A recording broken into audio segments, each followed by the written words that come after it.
to Talk the Kēki, not in Iran.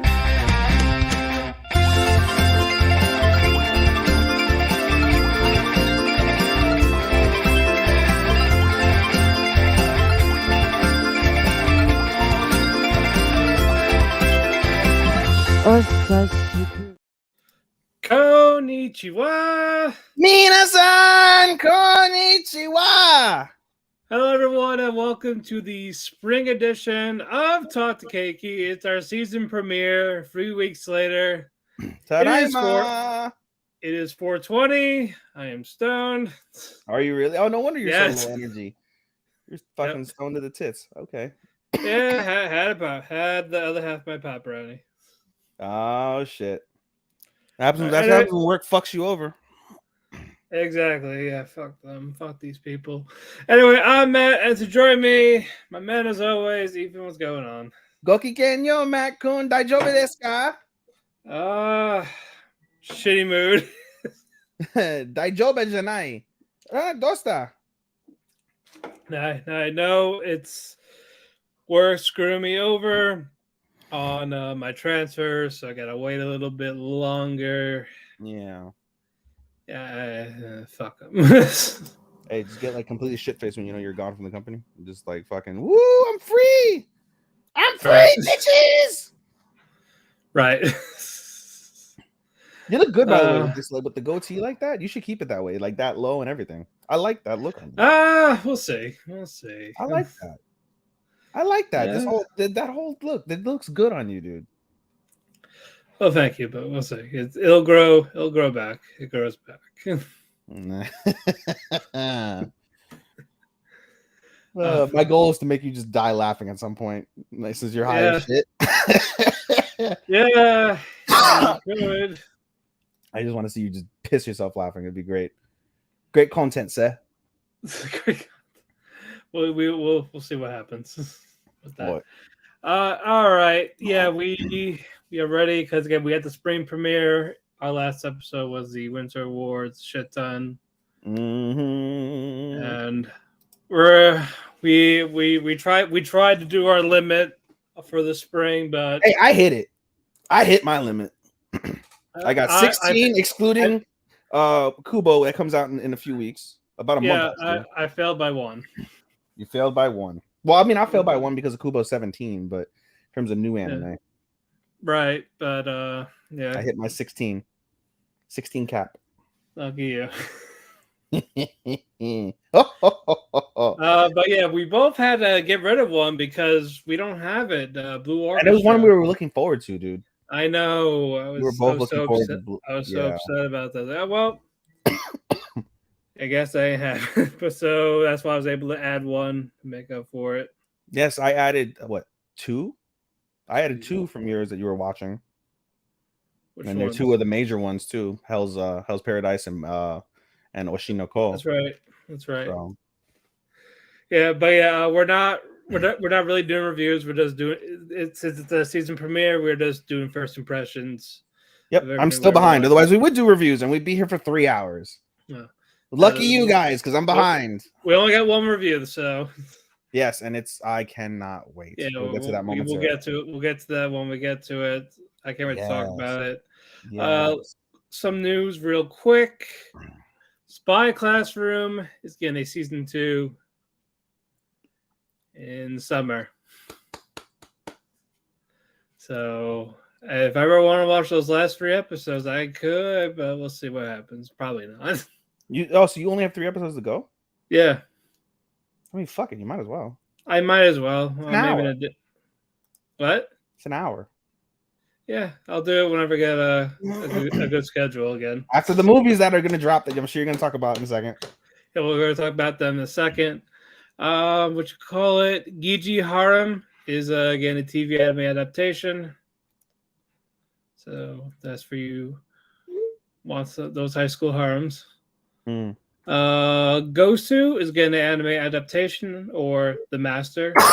Shit, excuse me. I'm sorry. Korean manga. That's really it for news for that one. And Anime Trending Awards did their winter. Oh, here we go.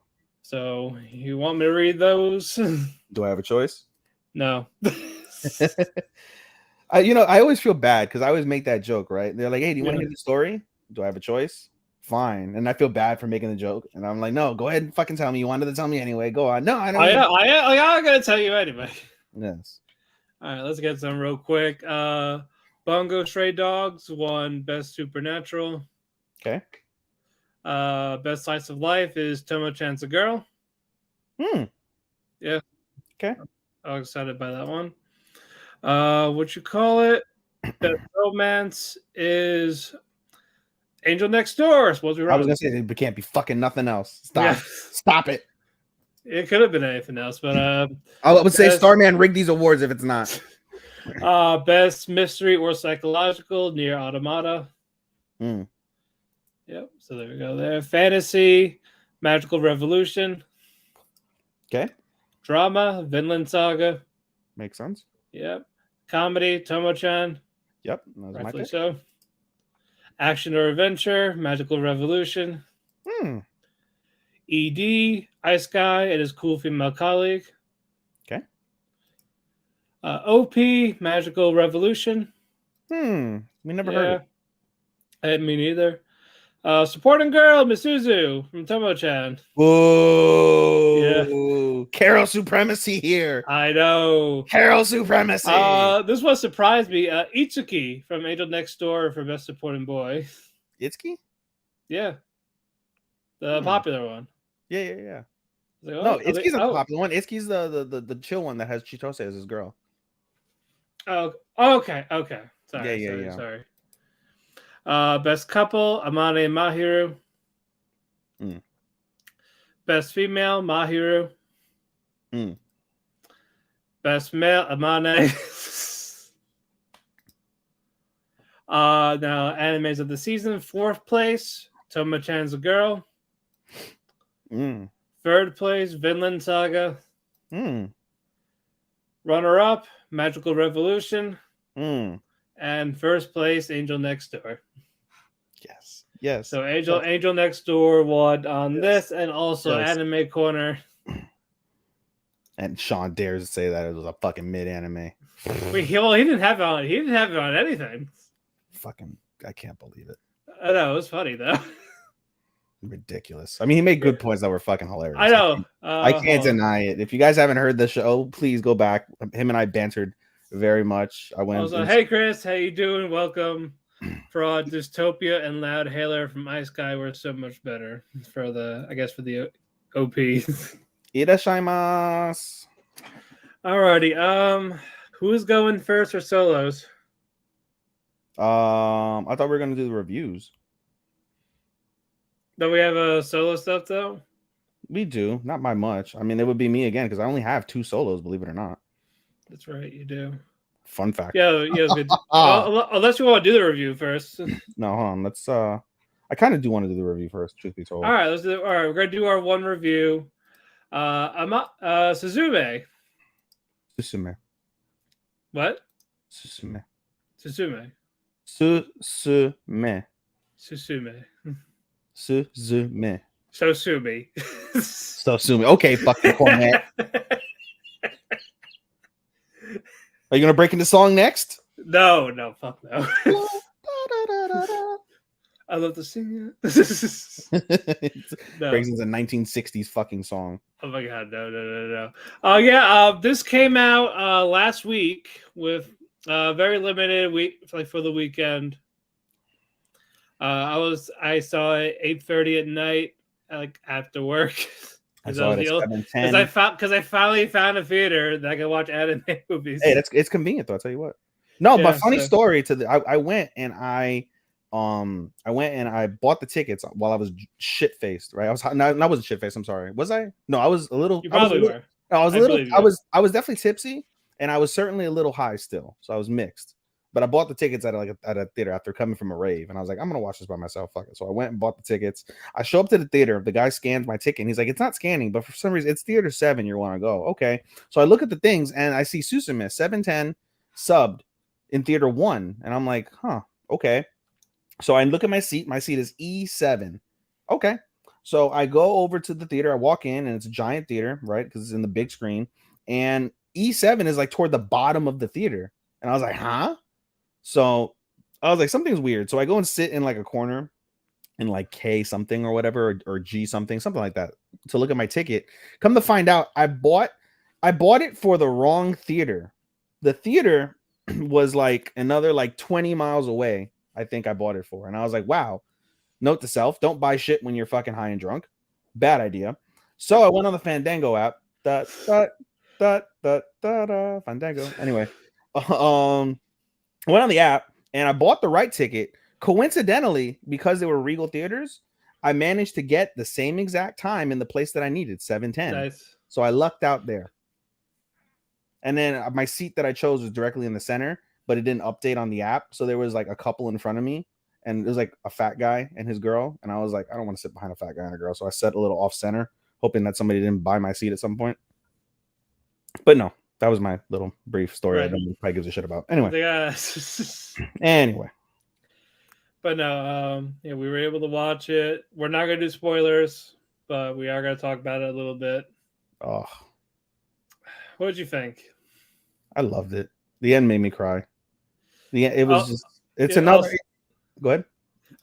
For those who don't know, this is the third movie in the area surrounded from Makoto Shinkai. It's actually not. It's actually not the third movie. It's like his like fifth or sixth, believe it or not. But I was saying, like, kind of like with this same type of plot line, it feels like it's like a trilogy of that set. You can't really call it that though, because his plot. So Shinkai, in particular, uses different things. This is the first one that he's had in a while that didn't involve romance. That was not the primary plot. Normally, there's a primary piece of those, like with Your Name, Garden of Worlds, Weathering with You, 5 centimeters per second. There's an overarching theme of love. This was not an overarching theme of love. This was an overarching theme of dealing with grief and fucking and the results of that, and dealing with natural disaster and upholding memories. And so that was my key takeaway. So you can't really call it that, and you can't call it a trilogy either, because at least as far as I saw, there was no Easter eggs involving any of the other movies. Yeah, I was a little surprised by that. Yeah, there was no other characters or anything of the sort. So you would think, right, as one of the places, the door, that would have been really awesome if they had incorporated one of the doors inside of the crater from Your Name. Maybe, yeah. That would have like as like one of the rumors or something like that type of Easter egg. Yeah, that would have been fucking cool. Now that I think about it, but no, you can't really call it a trilogy. It's like his. I know that was a joke, because the plot's the same in the three. That's why. Yeah, like a natural disaster. Like one's a meteor, one's flooded, and now it's a worm. Well, that's supernatural. The worm is supernatural. I know, but like, there's always that same type of catastrophe. Come on, that's to deal with catastrophe in general. Yeah, I know. Next is gonna be winter. There's gonna be a snowstorm or a volcano. Nuclear holocaust. Yes. In the next team.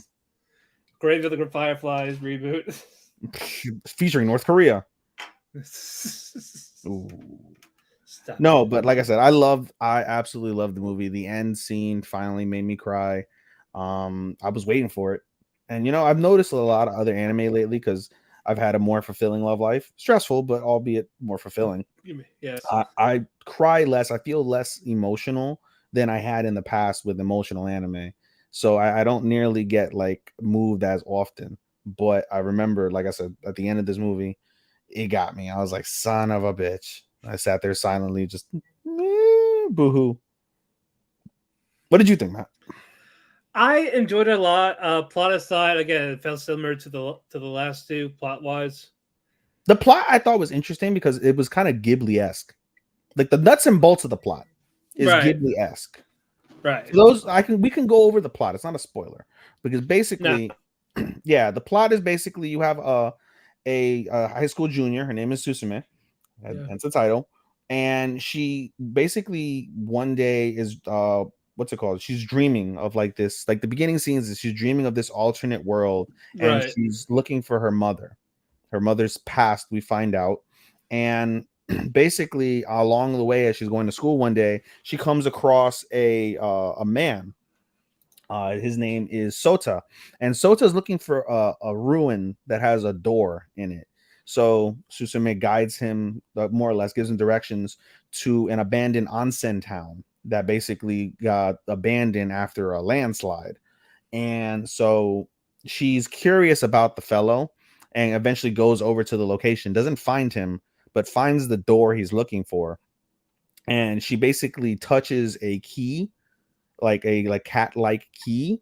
The cat-like key disappears, and in, like, fearing something going on, she leaves the door ajar, and she can't go into the door. She opens the door. When she opens the door, it's the dream-like scene that she's talking about. It's called later on. It's called Ever After, and I won't get into exactly what Ever After is, but it's called Ever After. So she sees Ever After. She tries to walk into Ever After.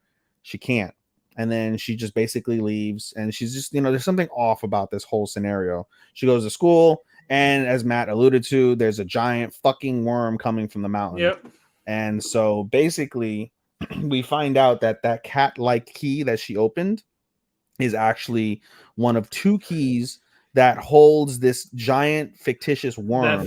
That fucking cat. I hated that fucking cat. I know, dude. I wanted to punt that cat. Like, Yes, we both wanted. It was an adorable cat, but it was certainly puntable. Yeah. The cat later gets named Daijin, and basically, the worm, because they failed to close the door in time, so the worm falls down. If the worm falls down, it causes an earthquake. Yeah. And so a major earthquake happens. I believe it was Richter scale 6, which is very significant. Mm-hmm. Is the very first earthquake. And so basically you have to shut the door before the worm can fall. And if the worm falls, you get an earthquake. And so basically Daijin now is causing chaos across the entirety of Japan. And basically Suzume and Sota must travel across Japan to try and close these doors. There's a key to that, though, in that Sota has an interaction with Daijin, and Daijin turns Sota into a chair. But there's a significance to the chair that I won't reveal. Yeah. So he's now a 3-legged chair, walking and talking. And there's the chair portion, for the most part, is comedy. Toward the end, there's no comedy involved with what becomes of the chair. Right. But regardless, you get comedic aspects from that aspect, and that's why I said it's like very Ghibli-esque when you see a talking chair and a talking cat in the world. Yeah, he had like that Totoro smile, that fucking cat. Bro, the second cat toward the end, he was badass as fuck. I was like, wow. It was like a fucking sphinx, dude. I was like, holy shit, Batman. I want one of those. Exactly. It was a fighter. But also, again, I love the soundtrack by amazing. Red Wimps. Again, they did it with the other two also. Yeah, amazing. It was, like I said, the soundtrack was so amazing because of the fact that it took every single like hymn, harmony, like backdrop. It encapsulated whatever the scene was pushing out so precisely, and you were able to draw out even more emotion from the scene that was unfolding in front of you because of that layered scene. And that was one of the major key takeaways from my aspect. And the other aspect, again, it's not a spoiler if you go and you read about the inspiration that Shinkai had for this movie. The inspiration he had was abandoned places of mourning. It's a quote, abandoned places of mourning. In particular, he was inspired by the March 11th, 2011 earthquake. And those scenes are very, very, very prevalent in this movie. So from the iconic barge that's sitting on top of a house to basically where the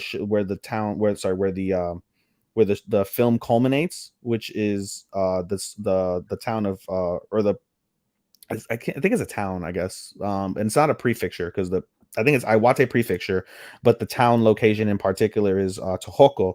And Tohoku is basically the epicenter, more or less, of where well, let me phrase that, because the epicenter, I looked all this up. The epicenter is actually off the coast of the Pacific, right? But where the eventual tsunami that everybody knows about, the very first place that it hit was in the area of Tohoku. And so basically the journey of the doors culminates with Suzume returning back home for the first time since the tragic events. Right. On top of that, there's a couple scenes that really depressingly draw out the reality of those scenes from that night after the tsunami hit. It very, very, very telling, very, very, very sad. As a follow-up, yesterday I watched a 48-minute documentary on the first 3 days of the from the storm, from the time the earthquake hit, from the time the tsunami hit, and then the recovery efforts and all of that. Just live scenes that were played across Japan, across the world, of all of like these fucking just dirt waves, black waves, just sweeping across the entire region. And then a little bit of follow-up involving the Fukushima nuclear power plant that ended up being the wildest and most disastrous nuclear meltdown of all time in the world. So many different pieces of that were just so jarring from that perspective. And he uses all of that as motivation. Each of the doors, as you'll come to see, are places of depression, and for the most part, for 2 out of the 3 doors, places of like a natural disaster. As we mentioned, the first door is a landslide. The second door is an earthquake.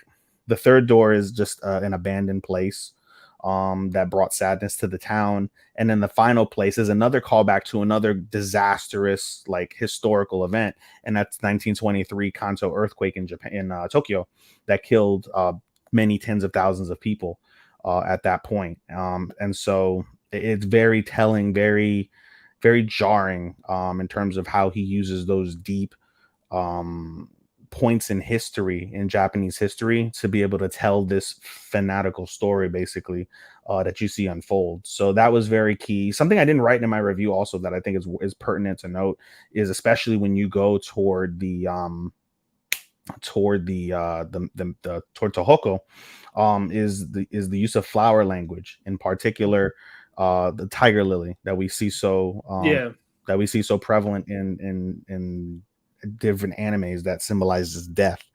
And so that was very prevalent as well at one given point that I noticed as well.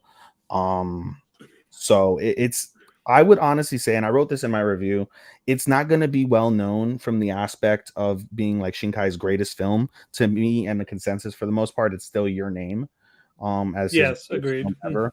But in terms of its impact, I think this is a phenomenal movie, and it will stand the test of time as perhaps one of, if not his most impactful movie, simply because of the fact that it's based on those real life occurrences, historical occurrences that happened, and the themes of the movie, as we mentioned, an overarching theme of how to deal with grief.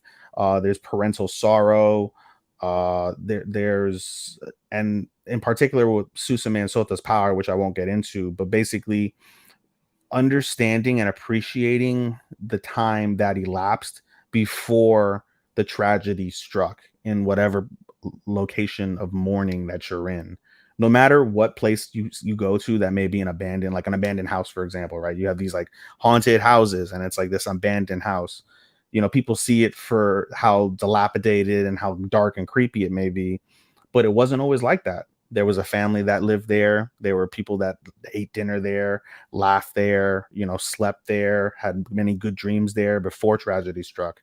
And so it's always remembering that those keys are very essential to maintaining one's self of peace, and the journey in terms of trying to find that peace. So I thought it was very, very, very telling, and I enjoyed those themes very much. It was very moving, truth be told. Like I said, it was very moving when you really look at it from that perspective. So I gave it 5 out of 5 stars, dude, because I was just, you get everything from a Shinkai movie. You get the deep themes, you get the layers, you get the musical composition, you get a Shinkai animation, which everybody adores. You cannot not appreciate a Makoto Shinkai animation. It's certainly stellar. With the use of the popping characters, with the real life adaptations of actual locations across Japan. It's very scenic while you're dealing with the sad tragedies that are unfolding, and it's, of course, a bunch of different other nuances that we can go on about. But I gave it a 4.5 because I loved everything plot wise. Again, plot felt the same a little bit with Weather Review and Your Name. But I liked it better than Weather with You for sure. But I think the most that stood out for this were the characters, were the animation, were the emotions, were the music, everything. Everything but the plot is what intrigues me in this. That's why it has the I get 4.5, but still a great film. The nuts and bolts of like I said, the nuts and bolts of the film is okay, but you're not. I would implore people that look at this film to not just look at the nuts and bolts. You have to, you really have to look at everything else. You have to psychoanalyze the layers involved with the overarching story and the real story that it's trying to portray and try and conjure out of you. That's where you get your most value from it, not the nuts and bolts of it per se. Because I mean, the nuts and bolts of Your Name and Weathering with You are a love story. If you want to just keep it fucking plain and Jane, you know, but you have to look at the other surrounding things involving natural disasters, involving, you know, dealing with those type of scenes and scenarios, dealing with you know, you can go on different ones, but there's always with Shinkai films in more overarching theme to the story and to the plot that hits home far deeper than simply the nuts and bolts. Because if you only looked at it from the nuts and bolts, it wouldn't be nearly as spectacular as what it is. Right. All right, guys. That was it for our review. Now we're gonna talk about everything we saw in spring. Yeah, buddy. Go ahead. All right. I only have 2 this season, so I get to go first like usual. You have 4, Matt. You have 3 in a continual. Yeah. You have 3 in a continual. I have 2. The first one I'll go over is why Raylina ended up at the Duke's mansion. I haven't seen this week's episode. I haven't seen 5 of them that we're gonna go over. So hence why we're not doing the reviews. This is both of the. No, sorry. I think I did see Galaxy. Did I see Galaxy? I have. Where the fuck is Galaxy? Galaxy. Oh no, I did see Galaxy. Okay, I'm caught up on Galaxy. Anyway, okay. So the first one to talk about how Raylina ended up in the Duke's mansion. So basically, the story involves a girl. I don't remember her fucking name. Believe it or not. Not surprising there. Where is her fucking name? Does it even say? Rinko. So this woman's name is Rinko. She basically gets into the college that she wants, and she's sitting on top of a roof basically, and she's like, you know, looking at her phone, and she gets a message that, oh, she's into the college that she wants. Oh, fantastic. Yay, I get to go to college, right? And then she gets pushed off the fucking roof and dies by someone we don't know who. We don't know who that is. Good news. I'm going to basically try and do a paraphrase of what Starman did on his little review. Good news is she's reincarnated as Raylina, basically the rich daughter of a duke, and basically she's reincarnated into a book-like setting. So basically she's reincarnated into a book, right? Bad news is, well, let me phrase that. Good news also, additional good news is she's read the book. So she knows how everything goes. She knows how her life is supposed to be. The bad news is it ends in death, right? By her fiance. So now the story basically is she is trying to avoid death because she doesn't want to die twice. She knows how she's going to die. But Starman brought up a good point in his review, which isn't really mentioned, is the fact that she can't change the story too much because it's already a written book. Everything is already written in stone, in essence. So she can't change too much because then she loses like the ability to understand what happens. So that's kind of a significant piece. By the end of episode 1, basically, she ends up getting with the Duke, who's supposed to basically get with her best friend, who hasn't been introduced in the book yet. The best friend isn't supposed to be introduced until after her death. So it's kind of like a mystery in a way, you would say. Right. It's like a mystery, but it's a good mystery. The scenes are beautiful. I absolutely love the animation. It's very nice, very bold, very crisp, colors and things of that nature, stuff that always appeals to me. And like I said, it's an interesting mystery. So I'm very much looking forward to seeing how that goes on. The next one I'll talk about, my second one and final one, is A Galaxy Next Door. A Galaxy Next Door is about a mangaka, and he is basically in charge of taking care of his younger sister and brother after their father passes away. And their mother is basically a deadbeat mom that doesn't want anything to do with the kids. So he's fucked. So he basically has to take care of the kids as a mangaka, and he struggles not because he's not a good mangaka. He's actually a mangaka of shoujo manga. So that's interesting. But he needs an assistant desperately. He ends up getting an assistant, right? And the assistant's name, if I recall correctly, by the way, the mangaka's name, his name is Ichiro or Ichigo. Ichigo. Sorry, Ichigo. So Ichigo is the mangaka. She ends up getting an assistant. Her name is Goshiki. And basically she's a genius. She's a superstar genius assistant.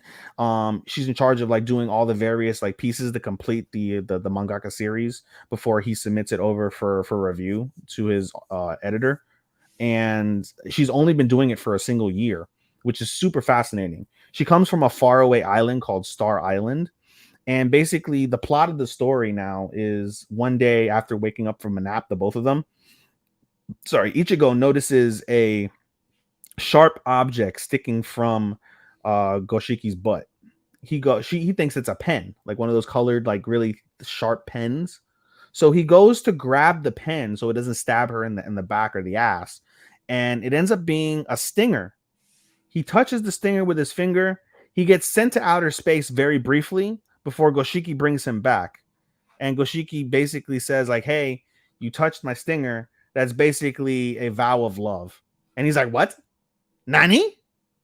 And so she proceeds to explain that she's actually a descendant of an alien race that fell to the sky on that particular star island, and that she's the princess of that race. And so the story is basically Goshiki actually does want to be in love at some point, but she wanted it to occur naturally. She didn't want to force it upon anybody using her stinger. Ichigo is confused as fuck. He's like, "Dude, I just want to take care of my fucking family. I'm good with being a mangaka," right? And so the story basically goes on them trying to go through, like, get to know each other while trying to simultaneously annul like this marriage pact that they created. And it's very fascinating because upon him touching the stinger and getting stung, he basically becomes afflicted by different conditions because of the fact that she ends up going to different locations. Like she ends up traveling, going elsewhere, etc. So like she went to her apartment after the whole events happen, and Ichigo gets sick, right? And basically that's one aspect. The other aspect is he has to kind of keep Goshiki kind of temperamental because her emotions affect him. It's very like empath-esque, which is really interesting. Like when she gets like flustered, he'll sneeze. When she gets mad, like he'll like cough and have like a nosebleed, like if he hurts her. So basically anything that happens to Goshiki, there's an opposite reaction that happens to Ichigo because of this love pact. So it's very fascinating from that perspective. It's a different take on love. But again, same thing as I mentioned with Raylina. The animation is very nice, very clean, very bold. And it's very attractive from that perspective. So again, don't regret picking it up. Looking forward to seeing how that progresses. All right, and that is it for you right there. 2 episodes, sir. Oh, motherfucker. Okay, let me get to my continuals first. I'm going to talk about the season finale of Bofuri. So the last 2 episodes aired, so I can finally finish it up. There wasn't much special to them. We picked up where we left off with the free guilds. Basically, they're all teaming up now, just for better odds for this event that they're doing right now. More boss fights, more medals for their thing. So basically, the penultimate was the 3 teams that have been splitting up guild members, finding different bosses. They found a strong monster that could beat Maple's defense because while it has a max defense, it's still weak. It's still piercing damage. So they found that it was a trouble for a little bit, but later on it wasn't. They eventually beat it, and the admins are overworked again. Like, God damn it! That means they got to work harder on the game. That means more overtime. So they summon like hundreds more of these Cthulhu-like creatures. Mm. That was the penultimate. Now the last one is they're fighting all of them. Mm-hmm. Maple's team gets the final blow. Mm-hmm. They all survived the events. They all got medals. Event's over. They're like, yay, celebrating. Now the admins are upset, but one of them is like, I'm so happy. I'm glad that people are loving the game. That yes, that means we gotta work harder, but we're putting smiles on the faces. So I'm gonna get you guys overtime pay. Try to be nice to these admins, even though it's false promises, basically. Mm-hmm. So all that happens. Maple and Sally, they're gonna figure out what to do now. So they hang out in the village. But before the credits roll, we see two random people. They were looking over at them. Mm-hmm. So they're like, "So you think we could win, right?" It's like, I think we figured them out from how they play. So basically, two separate groups are looking at Maple and Sally since they've been basically OP, basically, really. Mm-hmm. Now they're figuring themselves like, it'll be hard to beat them, but it's not impossible. Like they know how to beat Maple for defense and Sally, who was undefeated. So that was really it for that. It was an okay series. I like season 1 better. I think my complaint is very repetitive with how they're doing events. It was like nothing progressed story-wise at all. Just a couple of fun fights. Mm-hmm. So I gave it 3.5. Okay. So no change to your list at all. No, it changes nothing. It doesn't go anywhere. It doesn't win Means anything. nothing. It meant nothing. It was a filler. It was a filler season for that one. Boo. I know.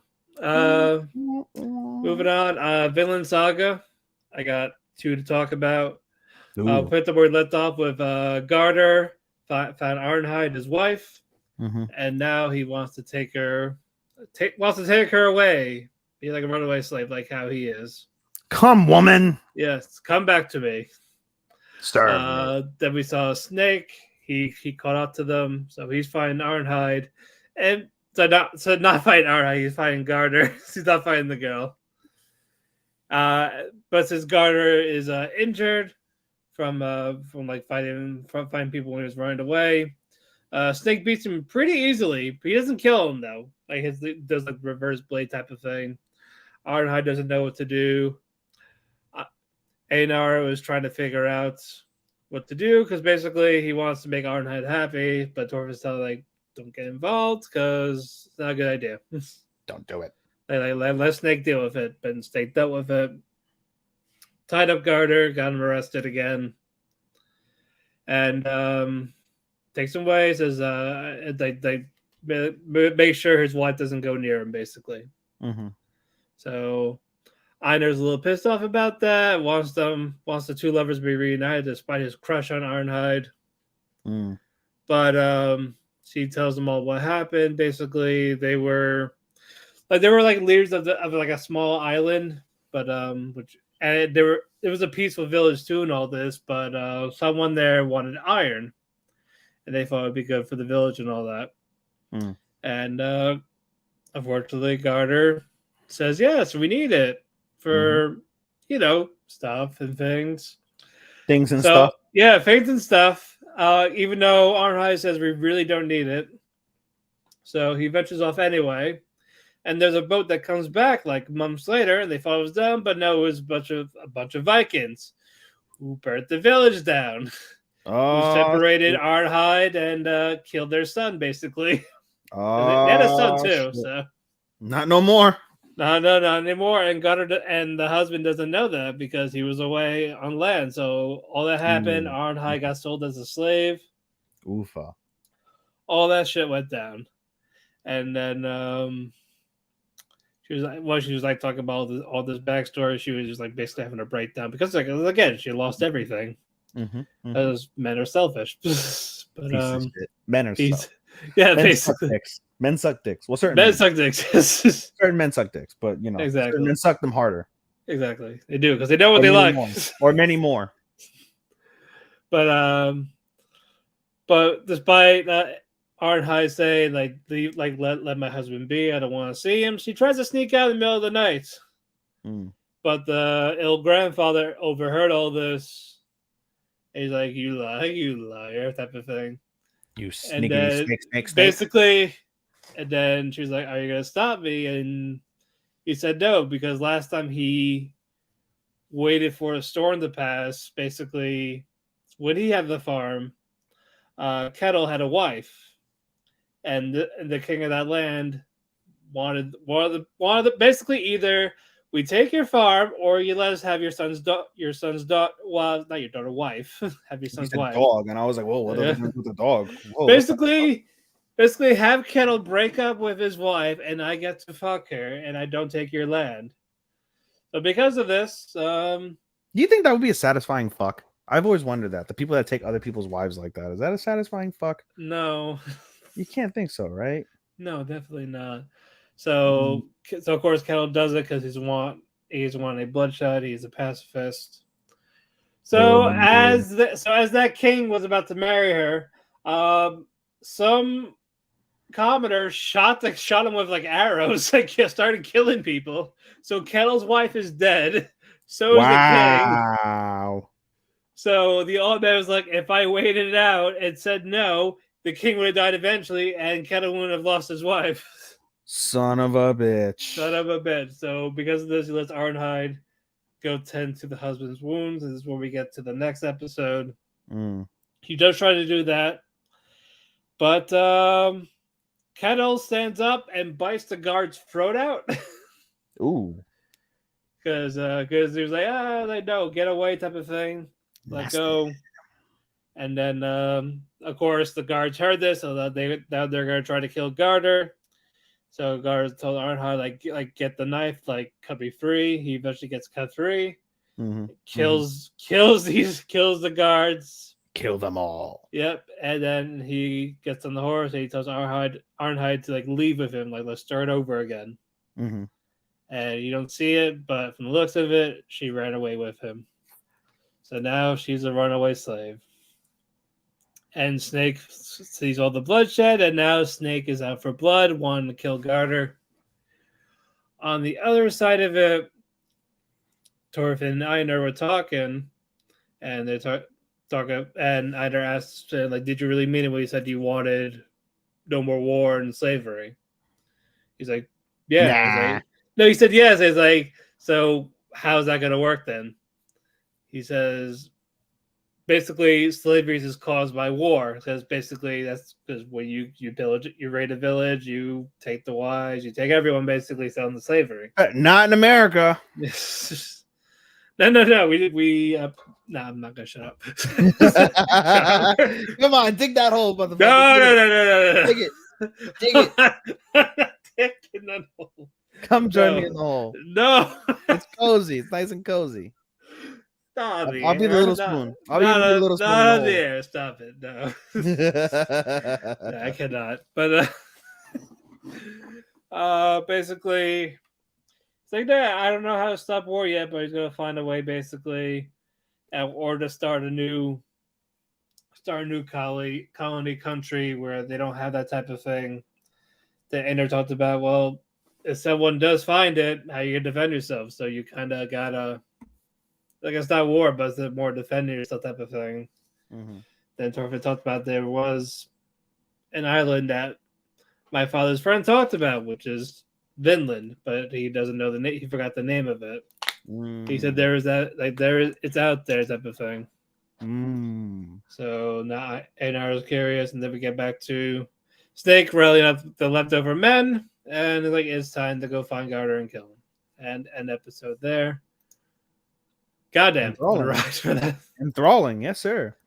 Exactly. So there's gonna be blood when we get to. Hey, not as much blood probably as what we've seen in a couple of these series. I'll tell you what. Yeah. Surprising amount too.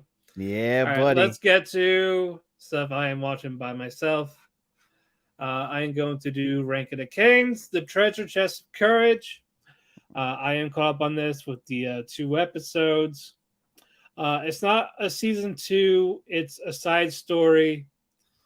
of stuff that happened before season 1 ended. Before, Like the so first Boji's still episode. there. Boji's still the main character. Boji's still there. Basically, this happens when he was still with Despa training before like the last battle happened. Mm. So we're in the middle of that timeline right now. Mm. Like it's like in the middle. So first episode was focusing on Kage, and then Despa, and then Boji. This week's was Boji fighting off against robbers and actually knocking them out. Mm. So that was fun to see. Since it's not a season 2, it's not like as good. It's just the side stories. Sure. So it's not. But everybody loves Boji. I know. I still love Boji. I still love all the characters. It's just it's not a sequel. So There's only one Boji for me, and her last name is The Rock. that's Bochi, but couple letters there. But no, it's still solid. I like it again. It's good seeing everyone again. I don't know what the rest of the side stories are going to be. I don't know with the other characters is going to have solo stuff. That'd be interesting. I would like to see that at least, or where this treasure chest of courage is leading to, and how it will tie in with season 1. Mm. But overall, decent start. It's only 10 episodes. It's on Crunchyroll. Oh, easy watch. Yeah, exactly. Easy watch. Hey, that gives you about 2 or 3 weeks to pick up something else. No. Such as Galaxy Next Door. No. All right. I can't. Not again. Not again. Not again. I'm done. Never watching 20+ anime again. Yeah, that's summer. Oh God. Yeah, that.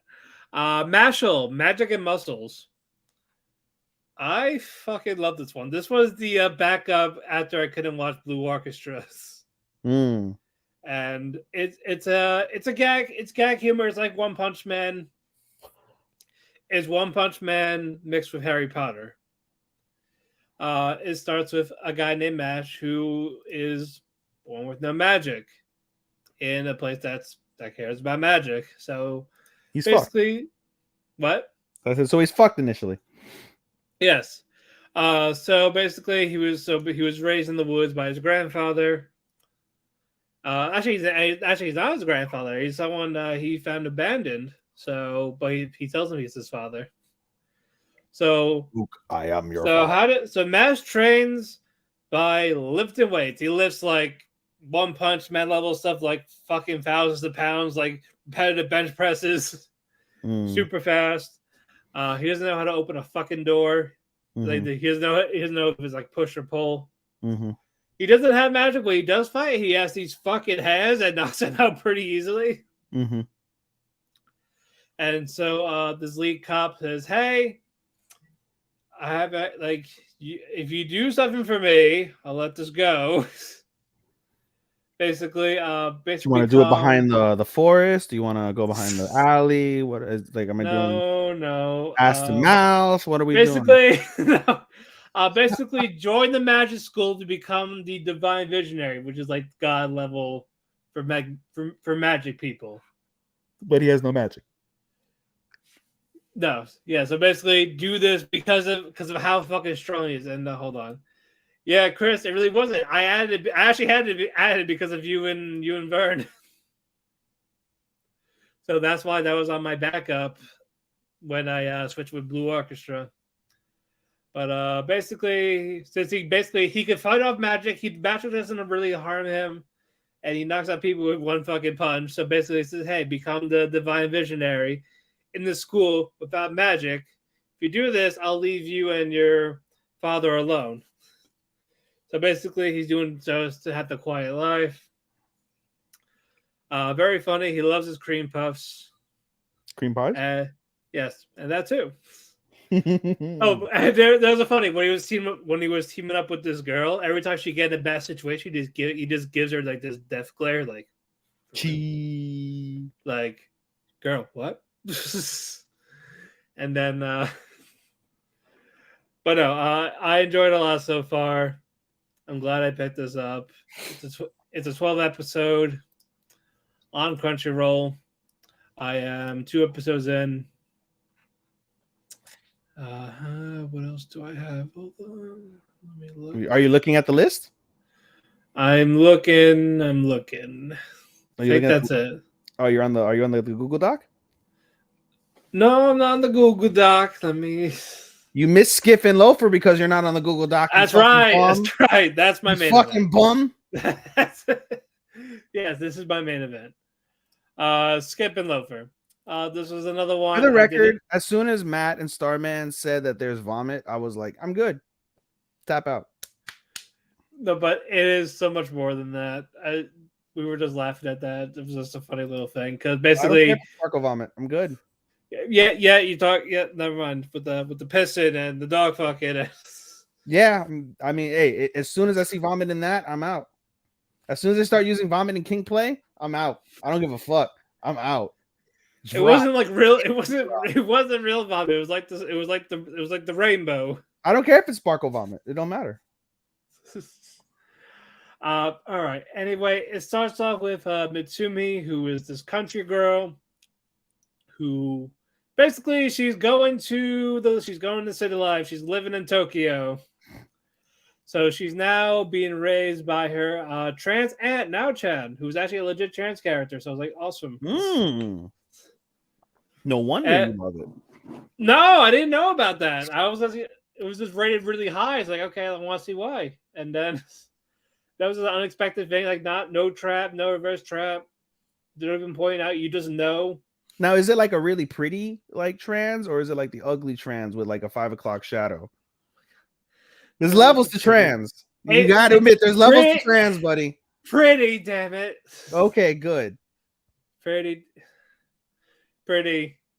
And yeah, she's a little more comedic and basically just worried about Mitsumi because again, Mitsumi doesn't know the city life or anything like that. So she's like the guardian angel type of thing for her. Do they have a boyfriend? No boyfriend. Not yet. Okay. Not yet, no. So basically, Mitsumi goes to school, but she's like running late. But she bumps into a man named Sosuke, who people think it's a love interest, but it's really not. It's not a rom-com. It's a slice of life drama, and I like that it's platonic with how they are. There might be like romance subtext later, but it's just more about the friendship of them. And Mitsumi is like learning about other people, slowly getting friends. One's a backstabber. Egashira has a crush on Sosuke. So she's like doing the whole trying to be friends with Mitsumi, maybe to get close to Sosuke. Oh, so this sounds like it's gonna be like fucking Toradora. Yeah, but it's just her. It's just Mika, and she dresses up really nice. Like she has to like look her best, be her best. She was judging what Mitsumi and Makoto were wearing. Like, okay, they don't dress good, so it makes you stand out more. Oh, so this sounds like that bitch from fucking Yuri is my dad. Yeah. That's what that fucking sounds like, that bitch. No, she's not a main character though. She's a side friend, and then Yuzuki, just a side hoe. Okay. Yes. but Yuzuki, who I like, she's really cool. She sees through this. They're all friends though, but she's like, you don't have to take her shit type of thing. Like don't let her like feel like she's using you. So I thought that was really cool. Sosuke with his laid back character, there's a little dark side to him.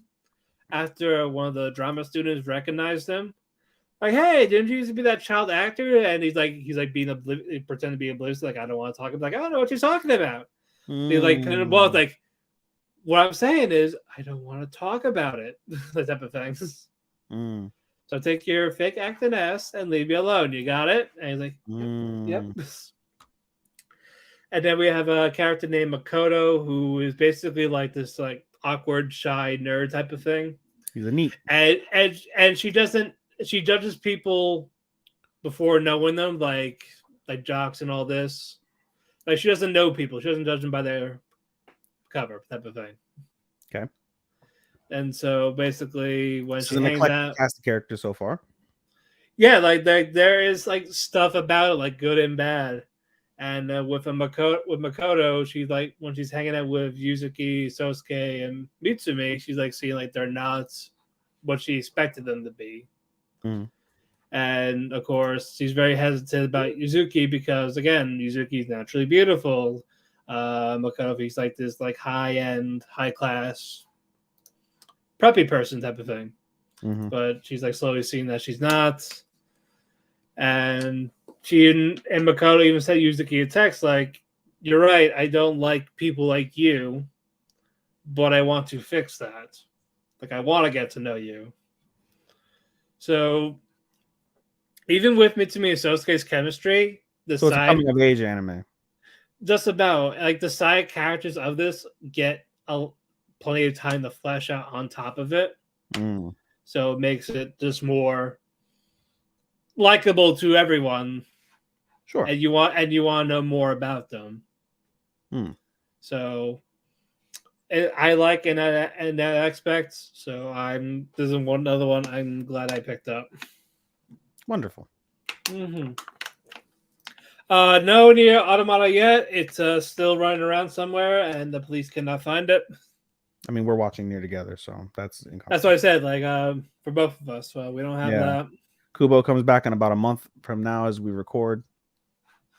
Yep. May 6th. Oh, so that's about 3 weeks. Yeah, we've had about the halfway point by now. Hi. Episode 7. Exactly. I can't wait. Me neither. Alrighty. Let's go on to stuff we are watching together. We're gonna start with The Dangers in My Heart. I really wanted to start with Yuri's My Job just to get it out the way. All right, fine. We'll do Yuri's My Job. So disappointed that it's not a fucking Adachi Shimamura or a fucking Sasaki Tomiyano. So depressed. Although you said that there's a turning point in this episode, which I haven't seen. I saw the first two. We're on episode 3. Haven't seen today's episode, so I don't know. I was like, man, the tables have turned on Hime. I hate Hime. That was one. I love my cat. Shut up. Besides the lack of tunnel washing, as you like to joke about, besides the lack of that, I just don't like. She is the worst character of the season for me. She is awful. She's not Takemichi level awful, but she's awful. No. She's awful. Yeah, basically, it's about Hime. You remember the Angel Next Door? You remember when we talked about that here? Well, she's the opposite of that. She's fucking complete opposite. Like, yeah, she's beautiful, she's popular, but she wants to use people to get a rich husband. Yeah, basically, she wants to be a trophy wife. Fucking bitch. Useless. Yeah. Fucking useless.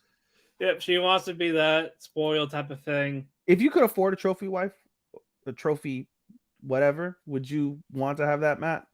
No. Me neither. That sounds like that screams I have no personality and or one of those alpha male fuckers. I mean, dude, even if they've got like the best pussy or dick, depending on wherever way you may go, not you or anybody in general, like yeah. What else? Yeah. What else? Yeah, no. It's just, but we'll get to the Hime bumps into a lolly named Mai, and she pretends to hurt her arm. Like, I broke my wrist. I mean, she did. I can't go to work. Well, I mean, no, but she was. It would be funny. It would be funny at the end of the season if she's like, "Yeah, this was healed like by the second week." No, it is fine. Like you can tell, it's fine. Yeah, just wearing it. She's just wearing it. Mm. Yeah, but basically, she did this so she can get more employees for this German school themed cafe. That's the other thing I'm not a fan of. I just don't like the cafe theme. Yeah, Cafe Libre. I would prefer that this would be at school. No, but it's in this. It's basically they're reenacting like a shoujo manga where it's basically Yuri Bates. Mm-hmm. Yeah, hey, Starman. Hime is cute though. I mean, yeah, she's cute in terms of looks, but you know. Yeah. What else? I hate her personality. So basically, in this cafe, there's Yuri vibes, like with the teasing. They're all in. It's all an act. They're in character. So Hime does this with Ayana Koji. Not the Ayana Koji you're thinking. No, of, guys. not that one, guys. Calm down. And Sumika. And basically, Hime is the waitress. She's messing up. She doesn't know what to do, so she blurts out, "Big sister," to Ayana Koji. And for those who don't know Maid Cafe life, that's serious shit. And she hates it.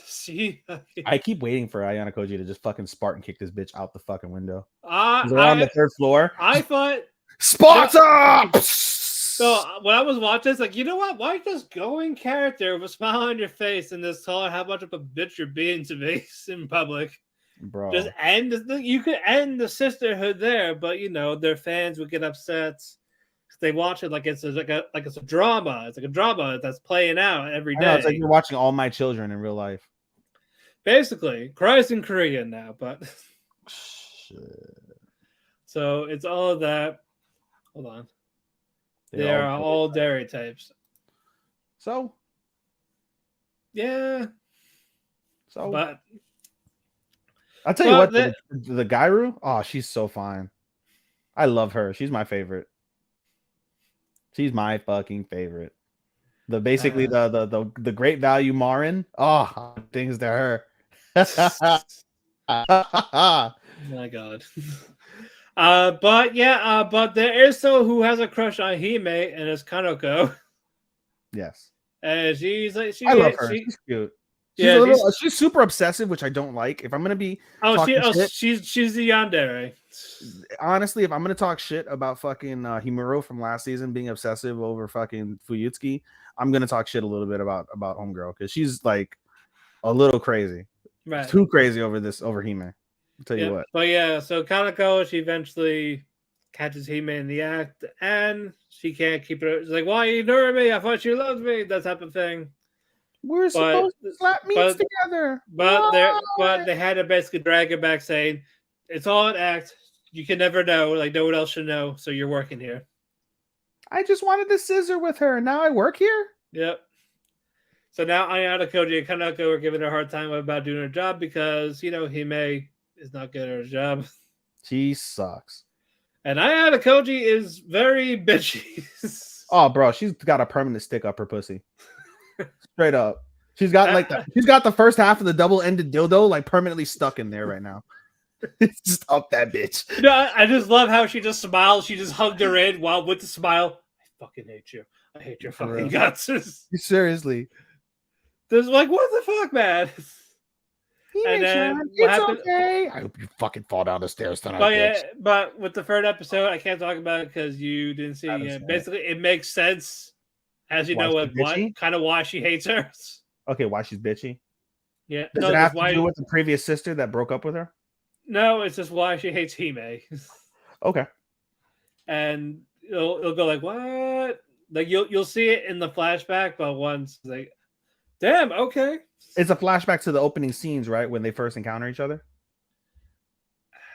You can say yes, because that's probably what it gotta be. It's either like younger. Oh, they've known each other since younger. They didn't know that though. I'm sorry.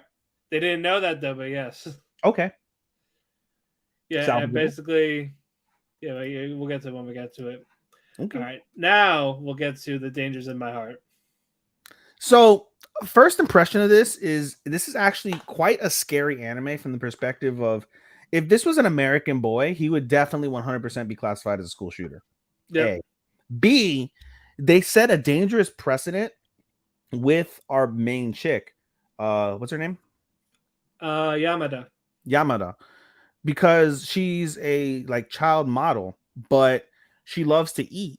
So she hides and she goes to these random quiet places so she could stuff her face with snacks.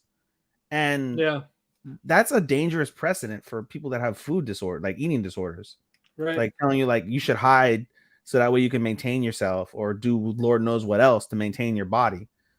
That's not good, dude. And so that's it's very off-putting at first.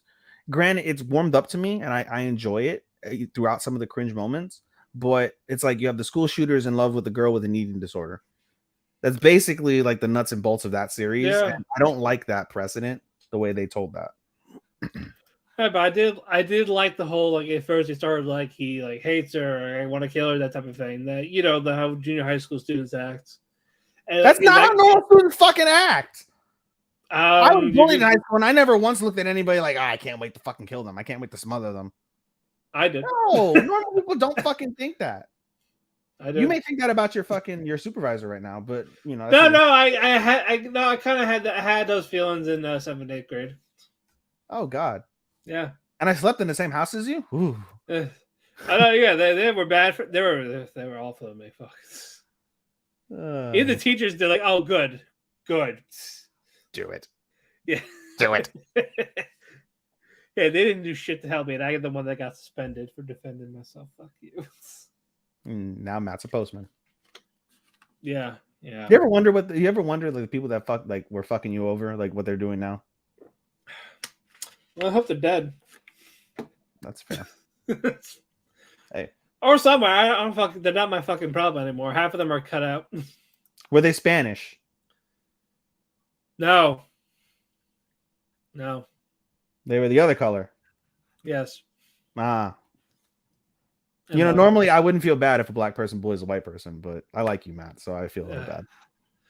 Yeah, no, it was a couple white guys and teachers. Oh, a couple white guys. I thought it was a couple black guys. Oh, never mind. Oh, it was like everyone. It was half the classrooms, every classroom.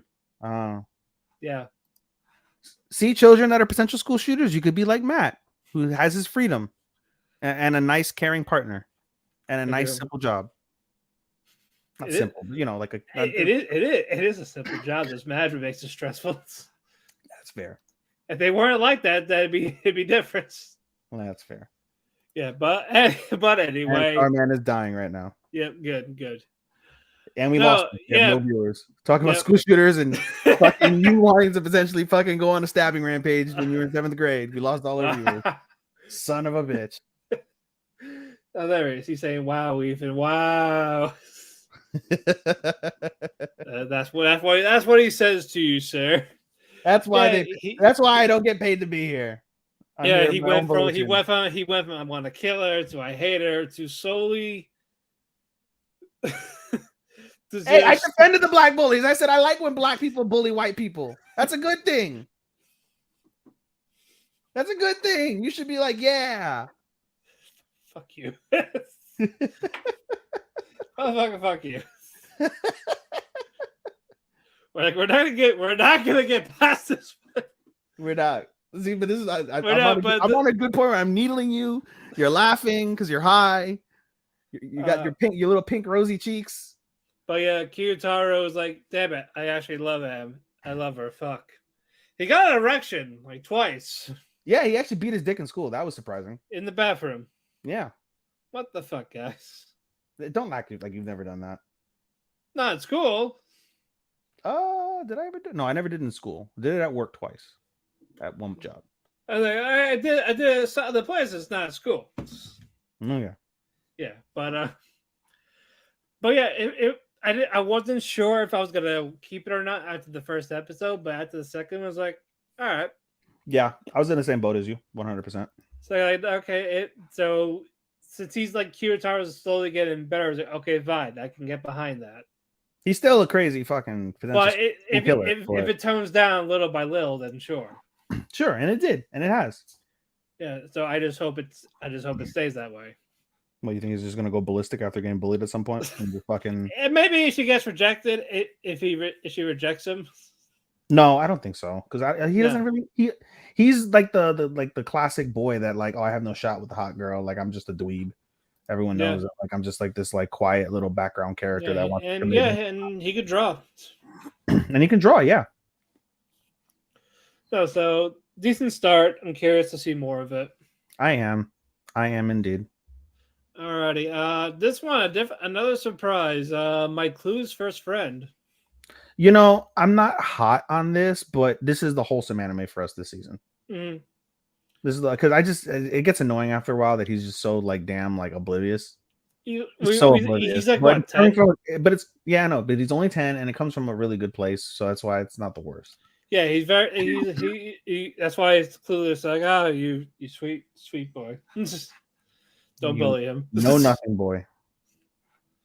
Basically it's about Nishimura, who is like this awkward goth looking kid, and people think that she's the Girl. Grim Reaper. Girl.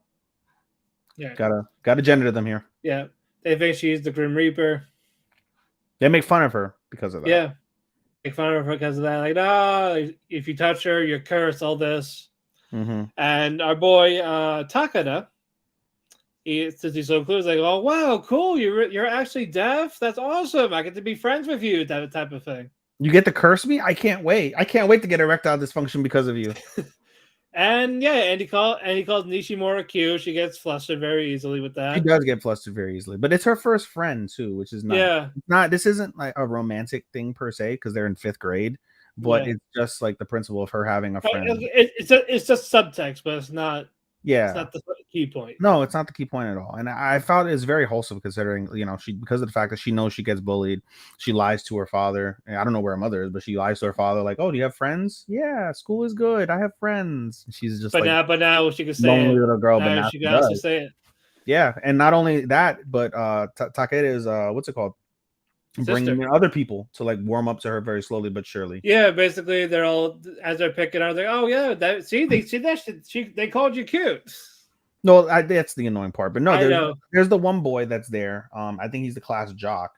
Where is Kotaro? Yeah, Kotaro. Yeah, he's the class jock. No, Hino. Okay, he knows. Look at the other one. Yeah, and he's friends with Takada. And he's the class jock, but like he starts warming up to Nishimura. She's hey, here's and then the sister, here's a Ramune, things like that. Yeah, exactly. And the sister loves her. His sister, Takeda's sister, loves her, and she automatically thinks that they're like a romantic little couple in 5th grade. Right. So, but yeah, I really like the wholesome moments of this. Yes, I do. You have to look at it from that perspective, as much as it is like clueless, like the literal clueless definition. It's the principle of taking a girl that's bullied and befriending her, and just wanting to be her friend and making her come out of her shell more, type of thing. Yeah. So no, it's worth keeping around for now. So, Alrighty, moving on. My Home Hero, one of the darkest shows of the season. Yeah, it focuses on Yakuza, but Tetsuo. Basically, what was his job again? Marketing? Some sort of salary man. Yeah, he's a salary man. He's more focused on his daughter, Reika. Yes. But Reika has, she comes out with bandages. Like, let's start that bit. Like a glasses, face mask. Yep. And he's finding out that his daughter's being abused. Yep. By her boyfriend. Yep, which we'll get to in a bit. It's so he's trying to figure out like who it is and all this, but he eventually sees them on the other side. Everybody gets the feeling that they're involved in a gang, and you find out after the fact that they're Yakuza. Yeah, that he's in the Yakuza, and Tetsuo caught him in the house. Yep, and they were talking about how basically they're trying to pimp his daughter to basically get the inheritance money, and then he's gonna dump her. And then on top of that, he talks like he basically confesses to his friend on the phone, like, yeah, like, oh, that last girl, I only broke her ribs, I only lacerated her spleen, I only caved her head in. He starts confessing like all these crimes of like domestic abuse that he's done to other women that he's done this. And he's like, I'm gonna do it again once she gets out of the hospital. Yeah, I'm a puncher because fucking he brought her father along. Yep. And the father, it is a key point to say that the father, after the fact, he can't go to the cops because when he followed the Yakuza, they basically stripped him naked and like beat him up and dumped him in like a corner alley and took pictures of him. Yep. So they're gonna basically, it's like, oh, if you go to the police, we're gonna blackmail you with these pictures of you naked in the street because you're a pervert. Yep. So he can't really go to the police. So he takes it in his own hands. And what does he do, Matt? He kills him with a rice cooker. Yep. Bashes his fucking skull in with a fucking rice cooker. Yep, and then of course Tetsuo's wife, Kassen. She's down with the shits. Yeah, she's down with the She might be fucking best girl of the year. She's down with the shits. Yep, if she's like, all right, she understands. Like, I would have done the same thing. I'm gonna help you hide the body. We're in this together now. Yep. The daughter doesn't know. Savage. And yeah, so basically it's just trying to get the Yakuza off their back, and we have the split personality schizo Yoshitatsu. Dude, you have to mention how they got rid of the body because it's so good. They fucking cook it alive like a stew. Not alive, Yeah. sorry, dead. They cook it like a stew. They cooked a fucking body in the bathtub like a stew. And that's another dangerous precedent that they set in another anime. Basically, they basically told you like, oh, how this is how you basically decompose a body, Right. more quickly while making sure that like you can clean like the tub and you can what's it called, insulate it to make sure that nothing like gets warped or anything like that. Like with homemade products that you get at the store. Like they tell you how to basically plant, like put the decomposed parts into a plant and then put that there. So when it smells, it's just a plant. Like that is next level, like insanity. Right. Like, yeah, when you really think about it, it's fucking wild, dude. And there's another key to this is that Tetsuo gets a flashback at some point during the first couple episodes, and it's of him basically trying to decompose bone, or not decompose. He's trying to basically grind down bones. He puts them in like an acid type substance to get rid of the bones. So he basically tells his wife is like, is this your first time doing this, really? And he's like, no, I just love mystery and horror novels. Like this is how I learned these in books. But this isn't his first time getting rid of a body. And that's some sketchy shit right there. Yeah, bro. So maybe we'll learn about that. Oof. This is not good for my heart, honestly, dude. No. Every episode I watch, my heart is in my throat. Yeah, when Tetsuo got kidnapped, that was intense. Like the wife got fucking like basically taped with saran wrap on her face at the same time. Meanwhile, the daughter's upstairs just looking at her boyfriend's picture, like, "Oh, that bastard." But I miss him. Homework. I miss his dick. Yeah, pretty much. Yeah, like say that, but yeah. Why else would you miss somebody that beats you? Yeah, that holy shit. But yeah, Stockholm Syndrome's a bitch. Dude, I can't imagine. No, I can't. But imagine. No, this has potential. It's okay for right now. Like I feel like it's missing something to get it to that next level. But I am liking the twists. I like that make you want to watch the next episode. It's just so not good for my heart. I can't say this is not my avenue generally. I love shonen and I love like fucking rom-coms. Like this is not good for me personally, but it's enthralling. It is certainly enthralling. Each episode makes you definitely want more and want to see how more unfolds. Okay. Anyway, let's talk about one that did surprise me, Dead Mount Death Play. This was insanely gory, which is always welcome here at Talk the Kēki. Gore, yes. Thumbs up. Very much gory. This is a reverse isekai. Haven't seen that before. They have this, but I don't recall ever seeing an isekai that is a reverse isekai, where somebody from another like location, another planet, dimension, isekais to Earth. Never seen that before. Devil Part-Timer is that. Haven't seen it. It falls down. We talked. Me and Starman talked about it in the summer. Right. But basically, the corpse god. He does this thing in this fantasy world. He is death. Basically, the hero. Yeah, but we don't know that. But yeah, he fights the hero. In essence, the hero. Yeah, and when he's gonna lose, he reverse isekais himself, and he ends up on Earth in the body of a dead person, just recently deceased. And we find, and basically he has like a slit in his throat, his blood on his shirt. Yep. And we see this girl named Misaki. Yes. Who basically like gets him away from the cops. Yes. In the alley. And she tries to kill him again because you find out she's the one that, you're basically, I was targeted to kill you. She's hot as fuck too, bro. She's hot, but she's a psychopath. Oh yeah, she's definitely like this version's thing of the chick from My Hero. Right. Toga. Toga, yeah. Toga. She's definitely this version's Toga. She's the grown-up version of Toga. Yep. But even despite the corpse god beating this body, like he still has his memory, still has his powers. Yeah, I forget. They don't list his like the body's name here. Polka. Oh, they don't. Yeah, they don't list. They just have him as Kabane Shinden, which is the dead. Yeah, Basically. I'm looking at it, it's the same picture. It's Polka. Yeah, Polka. Cool. Yeah, so basically What a he's still. lame name. Polka. Yeah. What are you fucking Japanese Dusty Roads? Polka dots. Oh, bon messy, baby. Hard times. These are hard Yeah, times. These are hard times. I'll tell you hard times. A yandere takes you in the back alley and slices your dick. That's hard times, Daddy. And get in the Hard back. times, Daddy. Yep. So that happened. He accidentally killed her, but you find out that he eventually brings her back. Haven't seen episode 2 yet. Don't spoil it. Okay, sorry. I thought you did. No, I have not. This is one of the ones that I have not seen episode 2. Okay. Basically, overdoes with the powers.